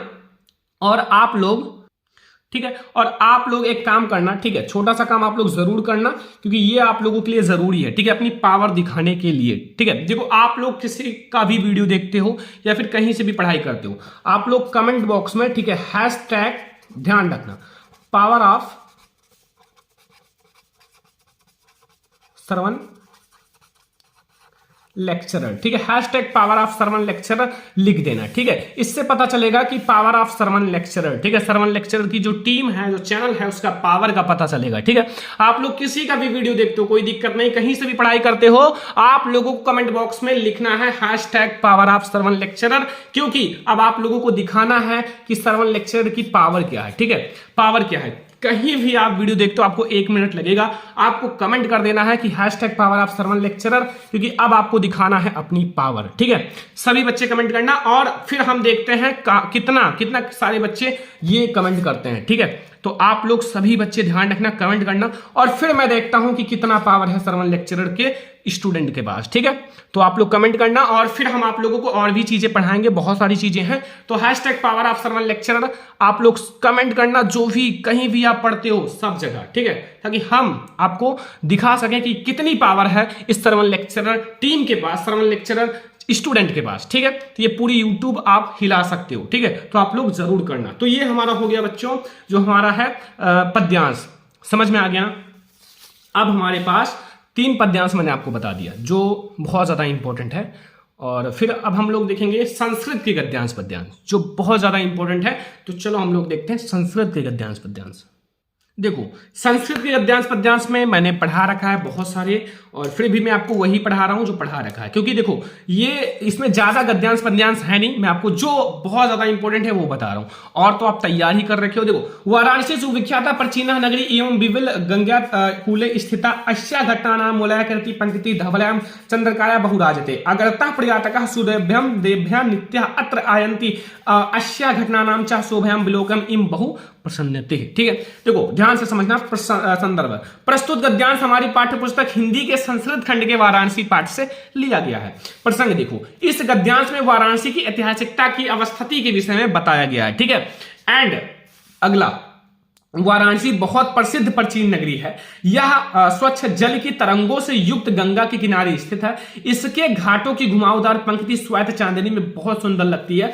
असंख्य यात्री भ्रमण करने के लिए दूर देशों से प्रतिदिन यहां आते हैं और इनके घाटों की शोभा देखकर बहुत प्रशंसा करते हैं। ठीक है, तो बहुत ज्यादा सुंदर है ना वाराणसी नगर, इसलिए इनकी प्रशंसा करते हैं। पहला तैयार करो, दूसरा देखो, क्योंकि अब आपके पास समय नहीं है, जितना पढ़ लोगे उतना ही कम है, तो आप लोगों को देखो दूसरा। आमः स्वीकृतः समय इति कथिते तस्मिन् एंड नागरिकः सह ग्रामीणः नागरिकम् अभवत् प्रथमः भवाम एवं पूछति एंड नागरिकं ता ग्रामीणः आकथत् त्वमेव प्रथम पूछत इति। तो इदम श्रुत्वा सा ग्रामीणः अभवत् युक्तः अमेव प्रथम पूछति। तो आपदो दूरागामी सह साक्षरो ना पंडिता। ठीक है, अमुक स्फुटम चा यु जानिता सा पंडिता। ठीक है, देखो इसमें पूछना है संदर्भ। सबसे पहले प्रस्तुत गद्यांश जो है हमारी पाठ्य पुस्तक हिंदी के संस्कृत खंड के प्रबुद्धो ग्रामीणा पाठ से लिया गया है। ठीक है, प्रसंग देखो, इस गद्यांश में ग्रामीण और नागरिक के मध्य पहली पूछने का वर्णन किया गया है। ठीक है, अगला देखो बच्चों, व्याख्या। हाँ, मुझे शर्त स्वीकार है, मुझे जो ये शर्त है ये स्वीकार है। एंड उस जो नागरिक ऐसा कहने पर उस ग्रामीण ने नागरिक से कहा पहले आप पूछो। तो फिर ये पूछते हैं, उस नागरिक वासी ने ग्रामीण वासी से कहा नहीं तुम पहले पूछो। यह सुनकर ग्रामवासी बोला ठीक है मैं पहले पूछता हूं। तो पूछता है पहली, बिना पैर का है, बिना पैर का है परंतु दूर तक जाता है, बिना पैर का है परंतु दूर तक जाता है, साक्षर युक्त है, अक्षर उसमें बहुत सारे लिखे हुए हैं, अक्षर युक्त है परंतु पंडित नहीं है। ठीक है, अगर इतना ज्यादा पढ़े लिखे अक्षर है तो भाई पंडित होना चाहिए, लेकिन पंडित नहीं है। बिना मुख का है, अब वो बोल भी नहीं सकता अगर बिना मुख का है, लेकिन परंतु साफ साफ बोलने वाला है। बिना मुख के है लेकिन साफ साफ बोलने वाला है, उसे जो जानता है वही विद्वान है। ये पहली है शायद, और शायद आपको पता होगा, नहीं पता है तो अच्छी बात है, लेकिन पता है तो और अच्छी बात है। ठीक है, ये कमेंट बॉक्स में बताना, नहीं पता है तो पता करके बताओ। ठीक है, इतना काम कर सकते हो क्योंकि आप लोग इतना पढ़ाई करना पड़ेगा, आपका समय बहुत कम है बोर्ड एग्जाम के लिए। तो ये हो गया हमारा गद्यांश जो कि आपका हिंदी संस्कृत का। ठीक है, संस्कृत का गद्यांश। तो ये दोनों आपको गद्यांश समझ में आ गए। अब हम लोग देखेंगे पद्यांश। पहला पद्यांश देखो, और भी तैयार कर लेना, बहुत सारा वीडियो बना रखा है, मैराथन वीडियोस। ठीक है, देखना। देखो, किस्वत गुरुत्रम भूमे किस्वत उत्तरम साखात एंड किस्वत शीघ्रतम वतात एंड किस्वत बहुतरह पदात। माता गुरुत्रा भूमे खात उत्तरम एंड मन शीघ्रम वतात चिंता बहुतरित रात। ठीक है, देखो ध्यान से समझना, बहुत ज्यादा आसान है। प्रस्तुत श्लोक हमारी पाठ्य पुस्तक हिंदी के संस्कृत खंड के जीवन सूत्राणी पाठ से लिया गया है। एंड अगला देखो, इसमें लेखक व कवि नहीं होते, ये ना सोचना। ठीक है, इन श्लोक में यक्षेद के प्रश्नों और युधिष्ठिर के उत्तरों के माध्यम से माता पिता इत्यादि के महत्व को दर्शाया गया है। व्याख्या, यक्ष युधिष्ठिर से पूछता है भूमि से महान क्या है। भूमि इतनी लंबी चौड़ी, इतनी ज्यादा वजन है, इससे महान क्या है, और आकाश से ऊंचा कौन है। आकाश इतना ऊंचा है लेकिन इससे भी ऊंचा पद किसका है। वायु से अधिक शीघ्रगामी क्या है, वायु से भी तेज चलने वाली चीज क्या है। तिनके से भी अधिक दुर्बल क्षीण बनने वाला क्या है। तो बच्चों अगला देखो, युधिष्ठिर उत्तर क्या देता है। देखो युधिष्ठिर उत्तर देता है कि पृथ्वी से अधिक भारी माता है, जो पृथ्वी है उससे भी अधिक भारी माता है। ठीक है, ये ध्यान रखना, काफी ज्यादा आपकी जानकारी के लिए है कि पृथ्वी से अधिक भारी माता है। एंड आकाश से भी अधिक ऊंचा पिता है। अगर आकाश से भी अधिक ऊंचा जिसका पद है वो पिता का है। ठीक है, क्योंकि वो आकाश से भी ऊंचा आपको ले जा सकते हैं, आपको इतना मतलब बना सकते हैं। एंड वायु से भी अधिक शीघ्रगामी मन है। मन जो है वो वायु से भी अधिक शीघ्रगामी है। मन सबसे तेज चलता है। चाहो तो अभी आपका मन जो है वो बहुत दूर पहुंच सकता है। ठीक है, अलग अलग देशों में, अलग अलग जगहों में और अलग अलग जगह पहुंच सकता है तुरंत, ओनली 1 सेकंड में। इतनी तेज तो वायु नहीं चलेगी। एंड जो तृण है, तृण से भी अधिक दुर्बल चिंता है। चिंता चिता के बराबर है, ज्यादा चिंता जो होता है वो चिता के बराबर होता है। ठीक है, बस इतना सा उत्तर दिया था युधिष्ठिर ने, हो गया उनका आंसर। अगला देखो पद्यांश। सर्वे भवन सुखना सर्वे संत निरामया सर्वे भद्राण पश्यन्तु मा कशीता दुर्भागा भवेत। देखो संदर्भ, प्रस्तुत श्लोक हमारी पाठ्य पुस्तक हिंदी के संस्कृत खंड भारतीय संस्कृति पाठ से लिया गया। ठीक है, प्रसंग, प्रस्तुत श्लोक से जो भारतीयों की मूल भावना पर प्रकाश डाला गया। अनुवाद, हे मतलब सब सुखी हो। सब सुखी का मतलब सब सुखी हो, सब रोग रहित हो, सब सुखी हो। ठीक है, सब रोग रहित हो, सभी को कल्याण को देखें, अर्थात सभी का कल्याण हो, कोई भी दुख का भागी ना हो, अर्थात कोई भी दुखी का भागी ना बने। ठीक है, ये हमारा हो गया संस्कृत गद्यांश पद्यांश। अब हम लोग देखेंगे आपके बुक में जितने भी इंपॉर्टेंट जीवन परिचय हैं और निबंध, फिर इसके बाद आपका हिंदी खत्म हो जाएगा। छोटी मोटी चीजें जो खंड काव्य वगैरह है वो आप लोग भाई अपने जिले का तैयार कर लेना, ठीक है। चलो अब हम लोग देखते हैं जो मोस्ट इंपोर्टेंट हमारा जीवन परिचय है। लाइक कर दो, शेयर कर दो अपने फ्रेंड्स के साथ, चैनल पर नहीं तो सब्सक्राइब भी कर लेना, ठीक है। सबसे पहले मैं आप लोगों को दिखा दूं, आपके बोर्ड एग्जाम में आएगा जीवन परिचय 5 मार्क्स का, ठीक है। और यहां देख लो जयशंकर प्रसाद जी का, राजेंद्र प्रसाद का और भगवत शरण उपाध्याय जी का, ठीक है। ये 3 आपका जीवन परिचय लेखक का है। ये हमारे लेखक का कवि लेखक का जीवन परिचय है। और आपके बोर्ड एग्जाम में कवि का जीवन परिचय आया है। देखो कवि का जीवन परिचय है 4, एक है गोस्वामी तुलसीदास जी का, एक है महादेवी वर्मा, एक है सुमित्रा नंदन, एक है सुभद्रा कुमारी चौहान, ठीक है।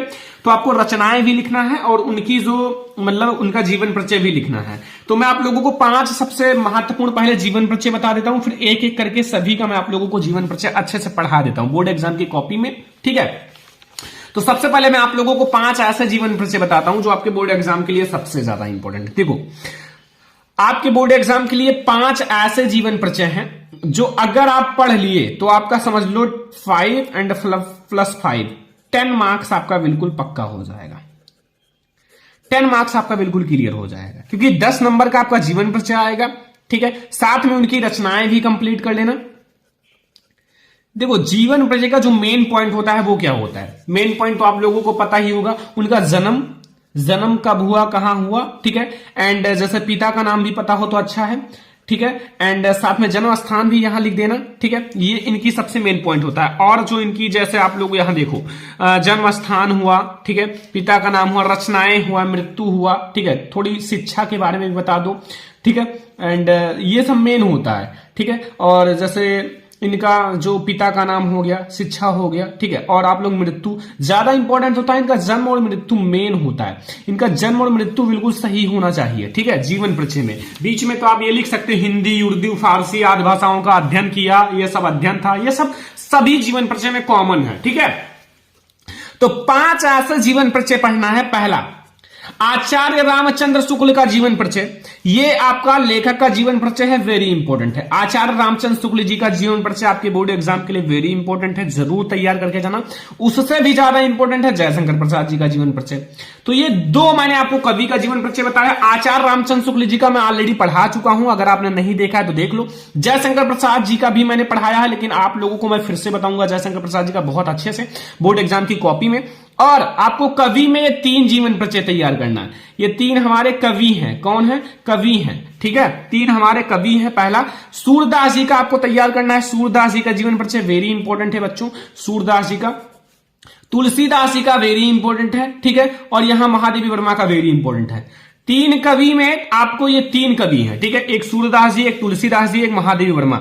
ये 3 कवियों का तैयार कर लेना है और 2 लेखक का तैयार कर लेना है। लेखक में हमारा है आचार्य रामचंद्र शुक्ल और जयशंकर प्रसाद, ठीक है। ये लेखक हैं और ये 3 ऐसे कवि हैं जिनका तैयार कर लेना है। अब देखो बोर्ड एग्जाम में ज्यादा रिपीटेड जो है जीवन परिचय वो है जयशंकर प्रसाद जी का, ठीक है। और इधर आप लोगों का तुलसीदास जी का बहुत ज्यादा रिपीटेड है, हर साल जिसे कहा जाता है, हर साल आने वाला प्रश्न, हर साल आने वाला जीवन परिचय। ये 2 ऐसे रिपीटेड है जो एक भी साल ऐसा नहीं है कि ना आया हो, ठीक है। तो हम लोग दोनों का देखेंगे और भी जीवन परिचय देखेंगे। तो सबसे पहले हम लोग देख लेते हैं जयशंकर प्रसाद जी का जीवन परिचय। लिखना कैसे है बोर्ड एग्जाम में ये भी जानना जरूरी।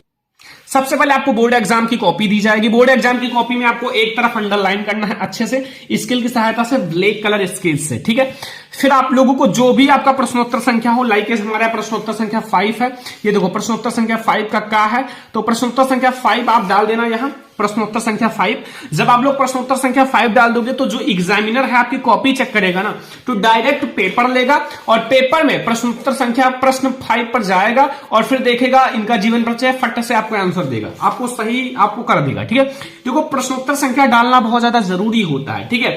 फिर आपको जिसका जीवन परिचय लिखना है वो डाल देना। जयशंकर प्रसाद जी का जीवन परिचय लिख रहे हैं तो जयशंकर प्रसाद जी डाल देना, ठीक है। तो जयशंकर प्रसाद डालने के बाद आप लोग हेडिंग डालना जीवन परिचय। और अब की बार बोर्ड एग्जाम में आपको फ्लो चार्ट भी बनाना है। फ्लो चार्ट का मतलब है इधर आपको छोटा सा फ्लो चार्ट बना लेना है, संक्षिप्त जीवन परिचय लिख लेना है, ठीक है। संक्षिप्त जीवन परिचय जब आप लिख लोगे ये फ्लो चार्ट बनाकर, तो फिर आपको एग्जामिनर बहुत अच्छा मार्क्स देगा, ठीक है। ये फ्लो चार्ट है। यहां आपका नाम रहेगा जैसे जयशंकर प्रसाद जी, मैं जयशंकर प्रसाद जी का जीवन परिचय लिख रहा हूं। जन्म है 1889 ईस्वी। जन्म कब हुआ? 1889 ईस्वी में जयशंकर प्रसाद जी का। जन्म स्थान है काशी। जन्म स्थान कहां है? काशी। पिता का नाम है बाबू देवी प्रसाद और रचनाएं हैं चंद्रगुप्त, झरना और आपका स्कंदगुप्त, कामायनी, ये सब इनकी रचनाएं। मृत्यु है 1937 ईस्वी। तो ये है संक्षिप्त जीवन परिचय फ्लो चार्ट। इसमें अगर आपका लेखक ध्यान से पढ़ लेगा तो इसी को चेक करके फुल मार्क्स दे देगा।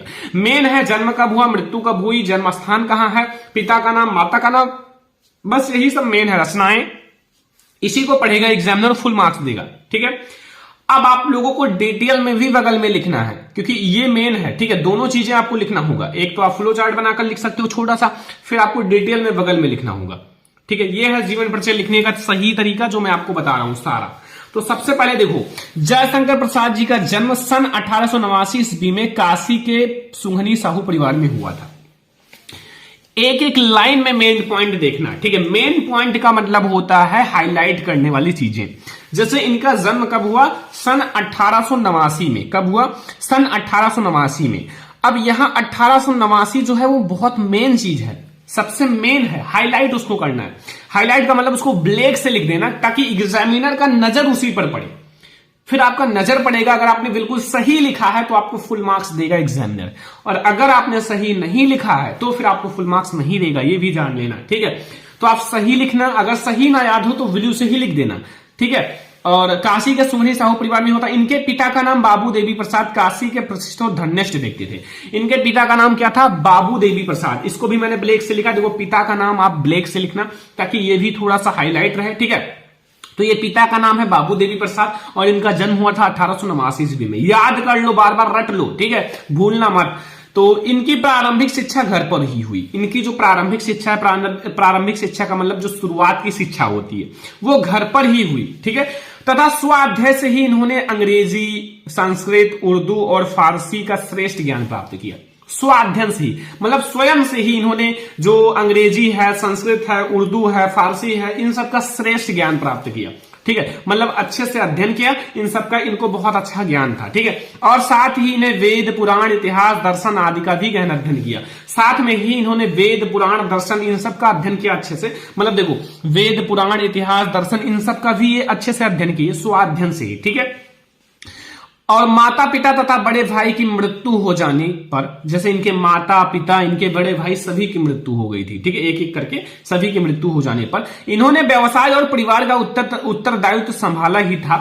इन्होंने पूरे परिवार का उत्तरदायित्व संभाला ही था कि युवा अवस्था के पूर्व भाभी और एक के बाद दूसरी पत्नी की मृत्यु। मतलब इन्होंने जैसे ही परिवार का उत्तरदायित्व संभाला, फिर एक के बाद जैसे मतलब दूसरी पत्नी और भाभी दोनों की मृत्यु हो गई। ठीक है, मृत्यु से विपत्तियों का पहाड़ टूट पड़ा। अब जब इनके बड़े भाई, माता पिता, इनके भाभी, इनकी पत्नी सभी की मृत्यु हो गई तो इनके ऊपर विपत्तियों का पहाड़ टूट पड़ा। ठीक है, अब इनके मतलब लाइफ में कुछ भी नहीं बचा था।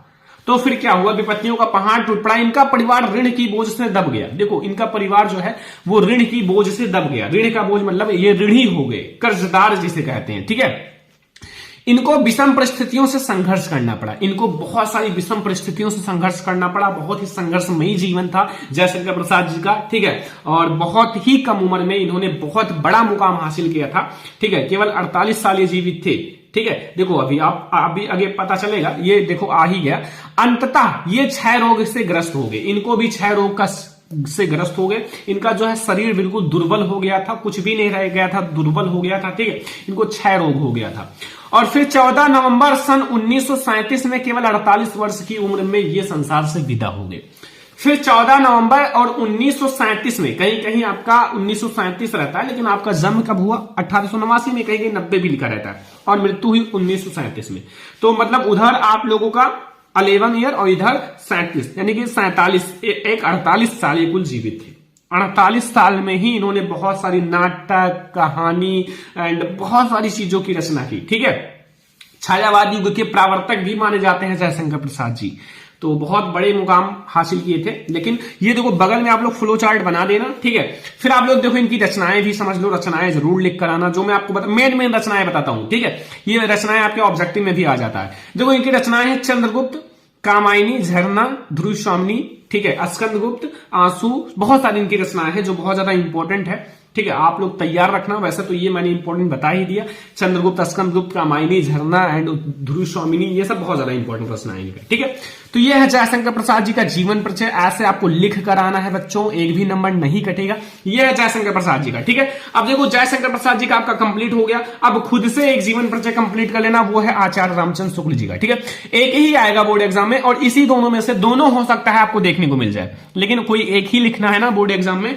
और अब मैं आप लोगों को बताऊंगा कवि में मैं आप लोगों को तुलसीदास जी का बता देता हूं। ठीक है, तुलसीदास जी का जो बहुत ज्यादा इंपॉर्टेंट जीवन परिचय है, तुलसीदास जी का बोर्ड एग्जाम में आता भी है, देख सकते हो तुलसीदास जी का जीवन परिचय आया भी हुआ है। ठीक है, सूरदास, तुलसीदास, ये सब बहुत ज्यादा इंपॉर्टेंट है।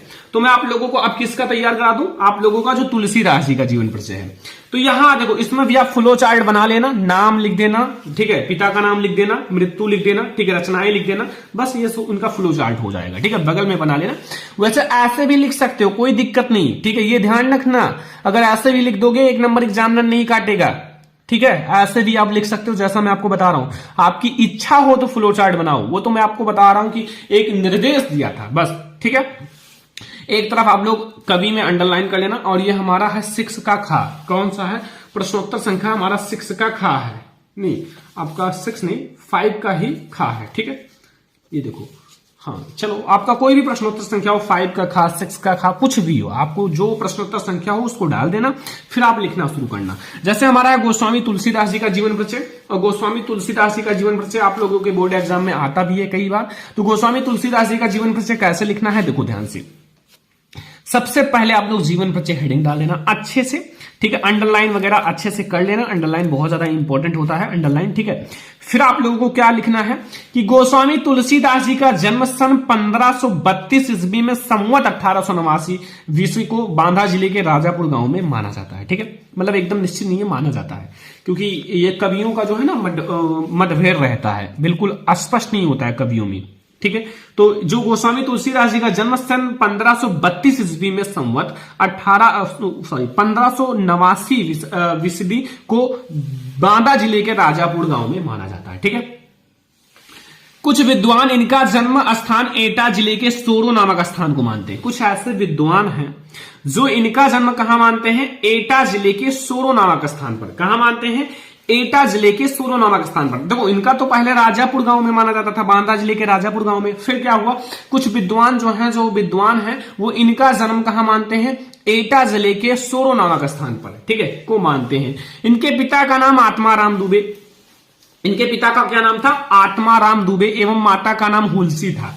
इनके पिता का नाम था आत्माराम दुबे और इनकी माता का नाम हुलसी था। क्या था, हुलसी था। ठीक है, और इनका जन्म जो है अभुक्त मूल नक्षत्र में होने के कारण, इनका जन्म जो हुआ था एक अभुक्त मूल नक्षत्र में हुआ था। ठीक है, खराब समय में जिसे कहते हैं, ठीक है, उसमें हुआ था, तो फिर काफी खराब हुआ। देखो, नक्षत्र में होने के कारण इनके माता पिता ने इन्हें बाल्यावस्था में ही त्याग दिया था। मतलब इनके माता पिताजी इनको बाल्यावस्था में ही त्याग दिए, क्योंकि इनका जो जन्म हुआ वो मूल नक्षत्र में हुआ था। ठीक है, तो इनके माता पिता ने इनको त्याग दिया, छोटे थे, बहुत छोटे, तभी इनको त्याग दिया था, बाल्यावस्था में ही त्याग दिया। ठीक है, त्याग दिया था और इनको बचपन में ही अनेक कष्टों का सामना करना पड़ा। इनको बचपन में ही अनेक कष्टों का सामना करना पड़ा, बहुत सारे कष्ट आए, क्योंकि जब छोटे थे, बचपन में ही, बाल्यावस्था में ही इनके माता पिता ने इनको त्याग दिया, तो फिर इनको तो बचपन से ही बहुत सारी कठिनाइयों का सामना करना ही पड़ेगा। जिनके माता पिता साथ नहीं है तो वो बच्चा कैसे अच्छे से रहेगा। ठीक है, उनके पास तो कष्ट होंगे ही, तो फिर यही बात है। तो मतलब त्याग दिया, इनको बचपन में ही अनेक कष्टों का सामना करना पड़ा।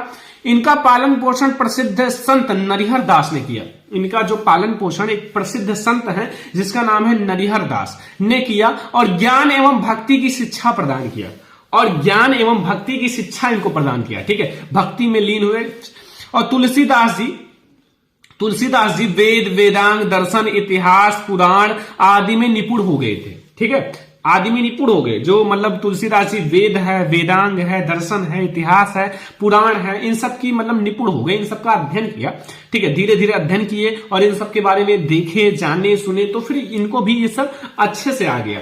और इनका विवाह पंडित दीनबंधु पाठक की पुत्री रत्नावली से हुआ था। जो हमारे तुलसीदास जी हैं, इनका जो विवाह है वो रत्नावली से हुआ था, जो कि इनका जो है पंडित दीनदयाल बंधु की पाठक पुत्री है।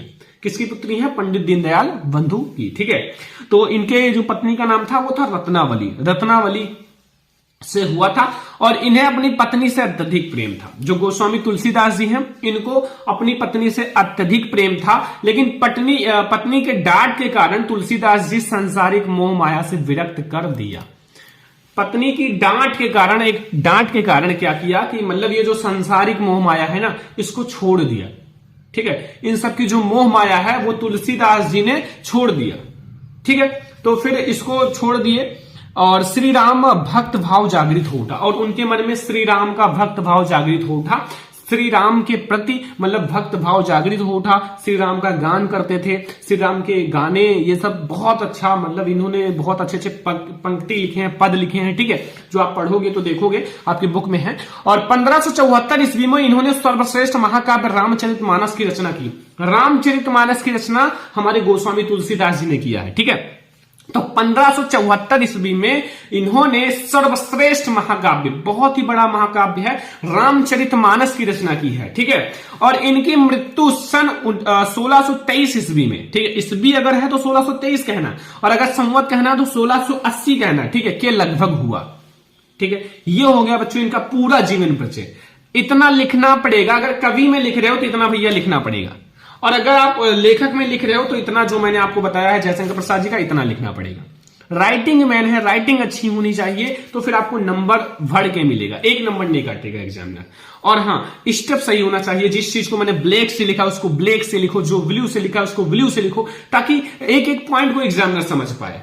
ठीक है, रचनाएं देख लो बच्चों, इनकी जो रचनाएं हैं वो है दोहावली, कवितावली, रामचरितमानस। क्या है? दोहावली, कवितावली, रामचरितमानस। ये है हमारे गोस्वामी तुलसीदास की बहुत ही इंपॉर्टेंट रचनाएं सारे। ठीक है, तो इसमें मैंने आपको 2 ऐसे जीवन परिचय बताया जो बोर्ड एग्जाम में हर साल आते भी हैं, आप लोगों को दिखा दिया। और अब आप लोगों को किसी और जीवन परिचय में दिक्कत है, फटाफट से नीचे कमेंट कर दो। और वैसे आप 1-2 जीवन परिचय और कंप्लीट कर लो। एक जीवन परिचय में और कोई सा बता दूंगा, वो आप लोग कमेंट कर देना कौन सा बताऊं। ठीक है, ये आप लोग कमेंट कर देना।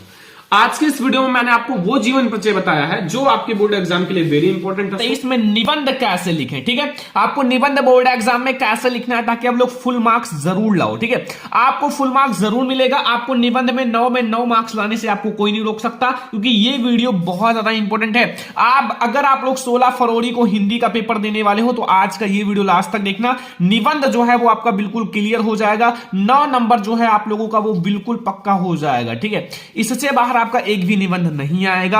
अगर आप लोग इस वीडियो को लास्ट तक देखना, ठीक है, क्योंकि इस वीडियो में 16 फरवरी के लिए निबंध से आप लोगों को बिल्कुल छुट्टी मिल जाएगा। साथ में मैं आप लोगों को 5 ऐसे निबंध बताऊंगा जो आपके बोर्ड एग्जाम में 100.1%, 101% यही आएगा। ठीक है, क्योंकि ये सबसे ज्यादा इंपॉर्टेंट है और सबसे महत्वपूर्ण निबंध है, हर साल बोर्ड एग्जाम में आता है। ठीक है, इससे पहले जितने भी बच्चे पेपर दिए हैं मैंने बताया था, और उनका नंबर 95 मार्क्स हिंदी में, 92 मार्क्स एंड 90 मार्क्स। अगर आप लोग कहोगे तो मैं आप लोगों को प्रूफ भी दे दूंगा। ठीक है, 95, 99 मार्क्स तक आए हैं हिंदी में। ठीक है, तो आप लोगों को जितना बता रहा हूं उतना पढ़ लो। ठीक है, साथ में मैं आप लोगों को यह भी बताऊंगा आप लोगों को बोर्ड एग्जाम में निबंध लिखना कैसे है। ठीक है, कितना लिखना है, कितने पेज में लिखना है, कैसे हेडिंग डालना है, सब कुछ इस वीडियो में मैं आप लोगों को बताने वाला हूं। तो अगर आप लोगों को निबंध में कोई भी प्रॉब्लम है तो इस वीडियो को देखने के बाद आप ये भी समझ जाओगे बोर्ड एग्जाम में निबंध लिखना कैसे है, ताकि आपको फुल मार्क्स मिले। और सभी महत्वपूर्ण निबंध भी बताऊंगा और साथ में मैं आप लोगों को निबंध पढ़ाऊंगा भी। ठीक है, तो 16 फरवरी को आप लोग ये निबंध 100% आएगा और आप लोग छाप कर आना। ठीक है, छोड़कर मत आना। ठीक है, तो सबसे पहले हम लोग ये देख लेते हैं कि आप लोगों को कौन कौन सा निबंध तैयार करना है। ठीक है, सबसे पहले देखो, जितना बता रहा हूं उतना तैयार कर लो। ठीक है, आप लोगों को यही निबंध देखने को मिलेगा। देखो, 5 सबसे महत्वपूर्ण निबंध 2023। देखो, आप लोगों का 16 फरवरी को पेपर है। ठीक है, और आप लोगों के लिए बहुत सारी वीडियोस लाई जा रही है। ठीक है, मैराथन वीडियो भी लाया जा रहा है कि आप लोग अच्छे से अच्छे तैयारी करो, एक भी नंबर छोड़कर नहीं आना, सारे सब्जेक्ट की तैयारी कराई जाएगी। अभी मैं आप लोगों को पूरी हिंदी पढ़ा रहा हूं। ठीक है, ताकि आप लोग हिंदी में अच्छे मार्क्स लाओ। ठीक है, तो 5 सबसे महत्वपूर्ण निबंध अगर आप लोग ये तैयार कर लोगे तो आप लोग 9 मार्क्स आप फिक्स समझ लो। ठीक है, पहला, प्रदूषण की समस्या तथा समाधान, वेरी इंपॉर्टेंट है बच्चों आपके बोर्ड एग्जाम के लिए, वेरी इंपॉर्टेंट निबंध है, तो आप लोग जरूर तैयार कर लेना। प्रदूषण की समस्या तथा समाधान ये बोर्ड एग्जाम में हर साल आता है, तो अगर आपने इसको तैयार कर लिया तो समझ लो आप लोगों का यही आ सकता है। ठीक है, क्योंकि प्रदूषण की समस्या तथा समाधान आप model paper, previous year paper and बहुत सारे गाइड क्वेश्चंस बैंक उठा के देख लो, ये सबसे ज्यादा इंपॉर्टेंट है।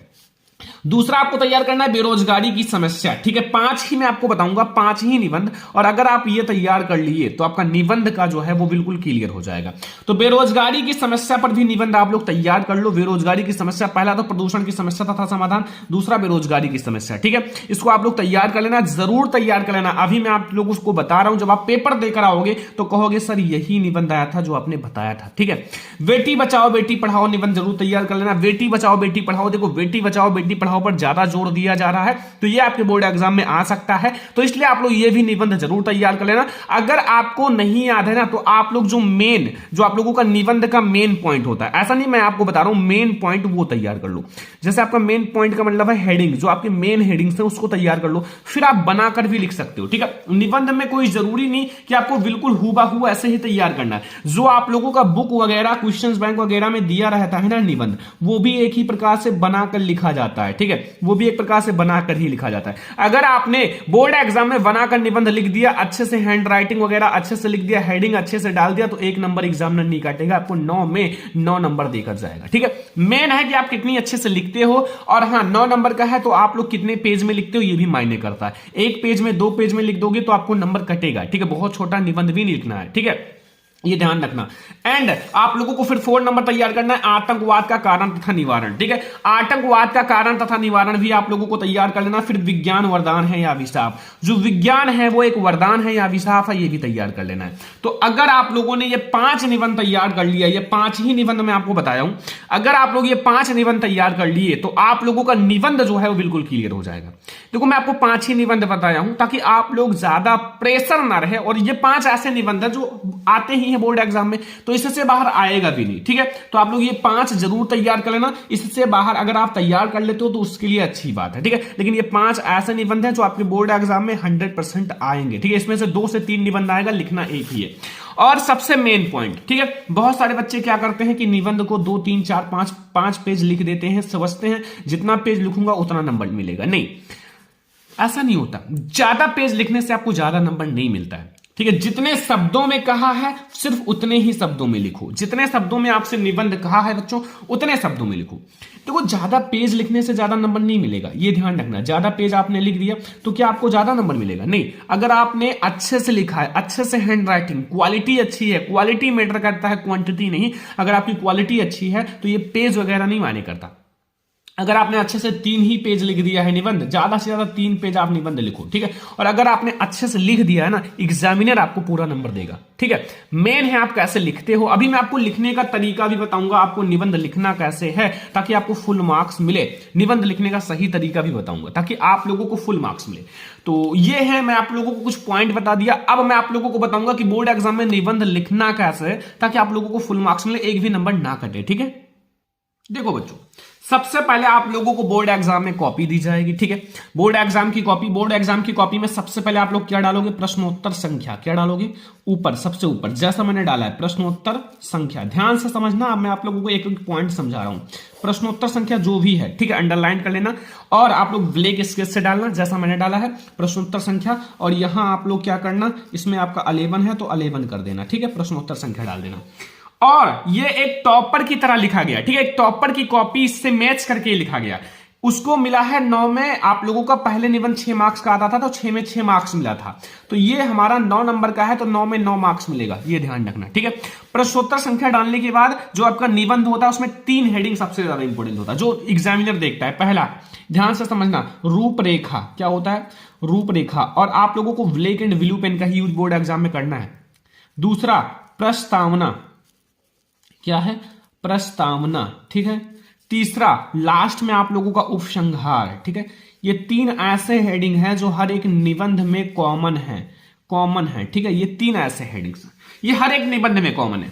अगर आपने ये 3 हेडिंग आप लोगों ने सिलेक्ट किया है निबंध में तो आप लोगों को ज्यादा नंबर मिलने के चांस होते हैं। बहुत सारे बच्चे ये रूपरेखा नहीं डालते। बच्चों रूपरेखा डाल दिया करो, क्योंकि रूपरेखा से ये पता चलता है बच्चे ने कौन कौन सा हेडिंग डिस्कस किया। कोई कोई एग्जामिनर ऐसा होता है कि देखा कि बच्चे ने सारे हेडिंग को डिस्कस किया तो 9 में 9 नंबर देकर चला जाएगा। ठीक है, देखो उनको कॉपी चेक करने के पैसे मिलते हैं। अब जितना वो कॉपी चेक करेंगे ना उतना ज्यादा ही पैसा मिलेगा। दिमाग लगाओ। ठीक है, अब जितना ज्यादा उनको पैसा मिलेगा उतना ज्यादा अच्छा रहेगा, तो वो कोशिश करते हैं कि जल्दी जल्दी कॉपियां चेक कर दें।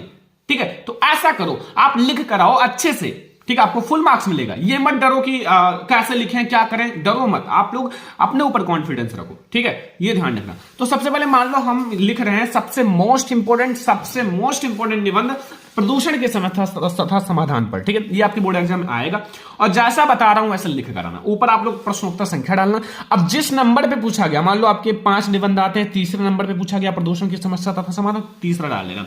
पहले नंबर पे पूछा गया तो पहला डाल देना, और अगर आपका दूसरे नंबर पे पूछा गया तो दूसरा डाल देना। ध्यान रखना एक एक पॉइंट को, ठीक है। फिर आपको रूपरेखा डालना है। रूपरेखा बहुत ज्यादा इंपॉर्टेंट होता है। रूपरेखा में आपको वो डिस्कस करना है जैसे आपने जितने हेडिंग का डिस्कस किया है इस निबंध में। जैसे पहला प्रस्तावना, सबसे पहले मैंने डिस्कस किया है प्रस्तावना के बारे में, ठीक है। प्रस्तावना क्या है, जो हमारा प्रदूषण की समस्या तथा समाधान निबंध है इसका प्रस्तावना क्या है, ठीक है। दूसरा मैंने डिस्कस किया है प्रदूषण का अर्थ, कि प्रदूषण का अर्थ क्या है, आखिर प्रदूषण के बारे में हम समझे कैसे, ठीक है। कोई भी चीज है उसका कोई अर्थ होता है, ठीक है। प्रदूषण के प्रकार, देखो प्रदूषण के प्रकार, जैसे प्रदूषण के कई सारे प्रकार होते हैं, ठीक है, उसके बारे में डिस्कस किया है। फिर चौथा टॉपिक है हमारा हेडिंग है समस्या का समाधान, आखिर हम प्रदूषण की समस्या का समाधान कैसे करें इसके बारे में डिस्कस किया है। पांचवा हमारा उपसंहार, तो ये 5 हेडिंग, कम से कम आपको 5 से 6 हेडिंग डिस्कस करना है, लेकिन प्रदूषण के प्रकार में मैंने कई सारे हेडिंग का डिस्कस किया है, इसलिए हमारा ये जो है निबंध ये थोड़ा लॉन्ग रहेगा, और जितना मैंने लिखा है इतना कम से कम लिखना ही पड़ेगा निबंध में, तभी आपको फुल मार्क्स मिलेगा। तो सबसे पहले मैंने हेडिंग करा है प्रस्तावना, ठीक है।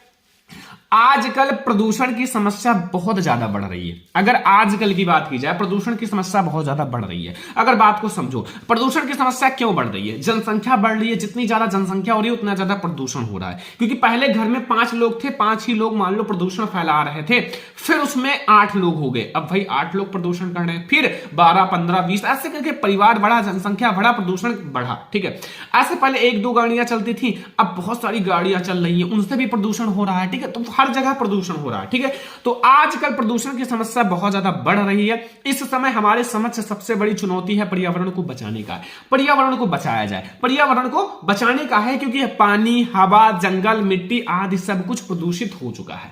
पानी है, जंगल है, हवा है, मिट्टी है, ये आदि सब प्रदूषित हो चुका है, ठीक है। यदि हमने इस असंतुलन को दूर नहीं किया, यदि हमने ये जो असंतुलन है इसको दूर नहीं किया, तो मानव जीवन बाध्य हो जाएगा। तो हमारा जो मानव जीवन है वो क्या हो जाएगा, बाध्य हो जाएगा, और पता नहीं तब तक मानव जीवन होगा भी या नहीं, और पता नहीं तब तक जो हमारा मानव जीवन है ये होगा भी या नहीं, ठीक है। ये आप लोगों से प्रस्तावना के बारे में डिस्कशन किया गया है। बहुत छोटा सा प्रस्तावना है बच्चों, अगर आप इतना तैयार कर लिए प्रस्तावना तो कोई दिक्कत नहीं है, ठीक है। मैंने बहुत मेन हेडिंग लिखा है, बहुत मेन पॉइंट लिखा है, ऐसा नहीं कि मैंने बढ़ा चढ़ाकर खूब लिख दिया, नहीं, इतना तो कम से कम करना पड़ेगा, ठीक है। प्रदूषण का अर्थ, संतुलित वातावरण में ही जीवन का विकास संभव है। अगर संतुलित वातावरण है तो उसी में जो है जीवन का विकास संभव है। और पर्यावरण का निर्माण प्रकृति के द्वारा किया गया है। जो पर्यावरण है इसका निर्माण प्रकृति के द्वारा किया गया है। प्रकृति द्वारा प्रदत्त पर्यावरण जीवधारियों के लिए अनुकूल है। जो प्रकृति के द्वारा दिया गया पर्यावरण है वो हमारे जीवधारियों के लिए, हमारे लिए अनुकूल है, क्योंकि वो बिल्कुल शुद्ध है। और हम लोग क्या करते हैं, प्रदूषण फैलाते हैं, और एक लोगों से प्रदूषण कम नहीं होगा। जब सभी लोग जागरूक होंगे तभी ये प्रदूषण कम होगा। जब वातावरण में कुछ हानिकारक घटक आ जाते हैं, जब वातावरण में कोई हानिकारक घटक आ जाता है तो वे वातावरण जीवधारियों के लिए अनेक प्रकार से हानिकारक होता है। तो ऐसे वातावरण जो होते हैं वो अनेक प्रकार से जीवधारियों के लिए हानिकारक होते हैं, ठीक है। ये हो गया प्रदूषण का अर्थ। आखिर प्रदूषण का अर्थ क्या है, ठीक है। अब हम लोग देखेंगे अगला हेडिंग। अब हम लोग समझेंगे प्रदूषण के प्रकार। आखिर प्रदूषण के प्रकार कौन कौन से हैं, ठीक है। तो आज के वातावरण में प्रदूषण इन रूपों में पाया जाता है। कौन कौन से, पहला देखो का वाला, वायु प्रदूषण। वायु प्रदूषण, देखो वायु में भी प्रदूषण हो रहा है, ठीक है। वायु जीवन का अनिवार्य स्रोत है। देखो वायु हमारे लिए जीवन का अनिवार्य स्रोत है, क्योंकि वायु में ऑक्सीजन होता है, और ऑक्सीजन हमारे लिए सबसे ज्यादा इंपॉर्टेंट गैस है, ठीक है। तो ऑक्सीजन गैस हमें वायु से ही प्राप्त होता है। अगर हम देखें तो ऑक्सीजन गैस हमें वायु से ही प्राप्त होता है। और आजकल प्रदूषण के कारण वायुमंडल में ऑक्सीजन का भी संतुलन बिगड़ रहा है। आजकल क्या है कि पर्यावरण में जो है वो वायु में, जो वायुमंडल में ऑक्सीजन है वो भी बिगड़ रहा है, उसका भी संतुलन बिगड़ रहा है, क्योंकि अनेक हानिकारक गैसों से प्रदूषित हो रही हैं। जो हमारा ऑक्सीजन है वो अनेक हानिकारक गैसों से प्रदूषित हो रही है, इसलिए वायु में जो ऑक्सीजन का संतुलन है वो भी बिगड़ रहा है। जल प्रदूषण, देखो जल प्रदूषण सेकंड हेडिंग, जल ही जीवन है। जो जल है, जल ही जीवन है। आजकल इतना तेजी से प्रदूषण बढ़ रहा है, आजकल जो है इतनी तेजी से प्रदूषण बढ़ रहा है कि जल भी प्रदूषित हो रहा है। जो हमारा जल है वो भी प्रदूषित हो रहा है। इससे भयानक बीमारियां भी हो सकती हैं। जो जल प्रदूषित हो रहा है उससे भयानक बीमारियां भी हो सकती है, क्योंकि हम जल को सीधा अंदर लेते हैं, यानी कि पीते हैं। तो अगर जल प्रदूषित होगा तो हमारे अंदर वो जल जाता है और हमारे अंदर भी बीमारियां फैला सकती है। ठीक है। ध्वनि प्रदूषण, ध्वनि जो है प्रदूषण भी आज की नई समस्या है। ध्वनि प्रदूषण भी आज की नई समस्या है। जैसे मोटर है, कार है, ट्रैक्टर है, जेट है, विमान है, कारखाना है के कारण ध्वनि भी लगातार प्रदूषित हो रही है। देखो, मोटर है, ट्रैक्टर है, इन सब में धुआं निकलता है और ये जो धुआं है ये बहुत ज्यादा हानिकारक है। ठीक है। रेडियोधर्मी प्रदूषण, परमाणु के विस्फोट से रेडियोधर्मी प्रदूषण संपूर्ण वायुमंडल में फैल जाता है। जो परमाणु होता है, परमाणु के विस्फोट से जो रेडियोधर्मी प्रदूषण होता है वो वायुमंडल में चारों तरफ फैल जाता है और अनेक प्रकार से जीवन में क्षति पहुंचाते हैं और अनेक प्रकार से जो ये वायुमंडल में मतलब क्षति पहुंचाते हैं। ठीक है। ये हमारा हो गया बच्चों प्रदूषण के प्रकार। अभी हमारा है बहुत ज्यादा इंपॉर्टेंट टॉपिक इसी में। अगला हमारा टॉपिक है बच्चों समस्या का समाधान। आखिर हम प्रदूषण की समस्या का समाधान कैसे करें?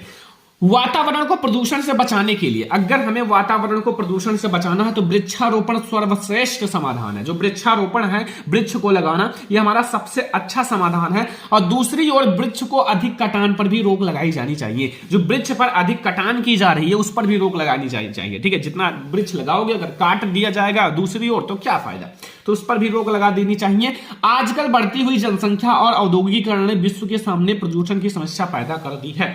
आजकल जो है वो बढ़ती हुई जनसंख्या, जितनी ज्यादा जनसंख्या बढ़ रही है और जो हमारा औद्योगिकीकरण के कारण विश्व के सामने प्रदूषण की नई समस्या पैदा कर दी है। वायु प्रदूषण, जल प्रदूषण, ध्वनि प्रदूषण, रासायनिक प्रदूषण आदि को कम करने का प्रयास यही समस्या का समाधान है। इसको भाई मनुष्य के द्वारा ही कम किया जा सकता है और यही इस समस्या का समाधान भी है। उपसंहार समझो।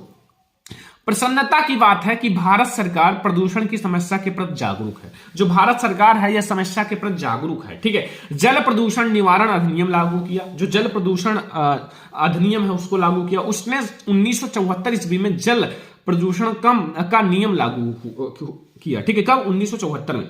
वृक्ष को काटने पर कठोर नियम बनाए गए हैं। सभी लोगों को वृक्षारोपण के लिए प्रोत्साहित किया जाए। ठीक है। न्यायालय द्वारा प्रदूषण फैलाने वाले उद्योगों को महानगरों से बाहर ले जाने का आदेश दिया जाए और किसी शुभ अवसर कम से कम एक वृक्ष जरूर लगाएं। तो ये आज से आपको लिखना है, कम से कम बच्चों 3 पेज आपको लिखना ही पड़ेगा अगर आपको फुल मार्क्स लाना है तो। ठीक है। ये मैंने आपको निबंध बता दिया कैसे लिखना है। अगर आपने ये 5 निबंध तैयार कर लिया, कोई 1-2 निबंध नहीं आता हो तो कमेंट कर देना। इसमें से मैंने 2-3 निबंध पढ़ा भी रखा है। ठीक है। जैसे आतंकवाद का कारण तथा निवारण पढ़ा रखा है, विज्ञान वरदान है अभिशाप ये पढ़ा रखा है। ठीक है। पढ़ लेना, देख लेना। तो अगर आप ऐसे बोर्ड एग्जाम में निबंध लिख कर आओगे 1 नंबर नहीं कटेगा। ध्यान रखना। हेडिंग देखो, सबसे पहले अच्छे से हेडिंग डाला गया है, अंडरलाइन किया गया, ये सब मेन पॉइंट है। सजावट, ठीक है, लिखने का तरीका, ये इंपॉर्टेंट पॉइंट है। ठीक है। तो अगर आप लोग ऐसे बोर्ड एग्जाम में निबंध लिख कर आओगे 1 भी नंबर नहीं कटेगा। आज का ये वीडियो पसंद आया हो सारे बच्चे लाइक जरूर कर देना। ठीक है। शेयर जरूर कर देना। अगर चैनल पे ना सब्सक्राइब कर लेना। ठीक है। मैंने आपको बता दिया निबंध बोर्ड एग्जाम में कैसे लिखना है। अब आप लोग इसको देखकर तैयार कर लो। ठीक है। तो चलो हम लोग मिलते हैं नेक्स्ट इंपॉर्टेंट वीडियो में। तब तक के लिए धन्यवाद।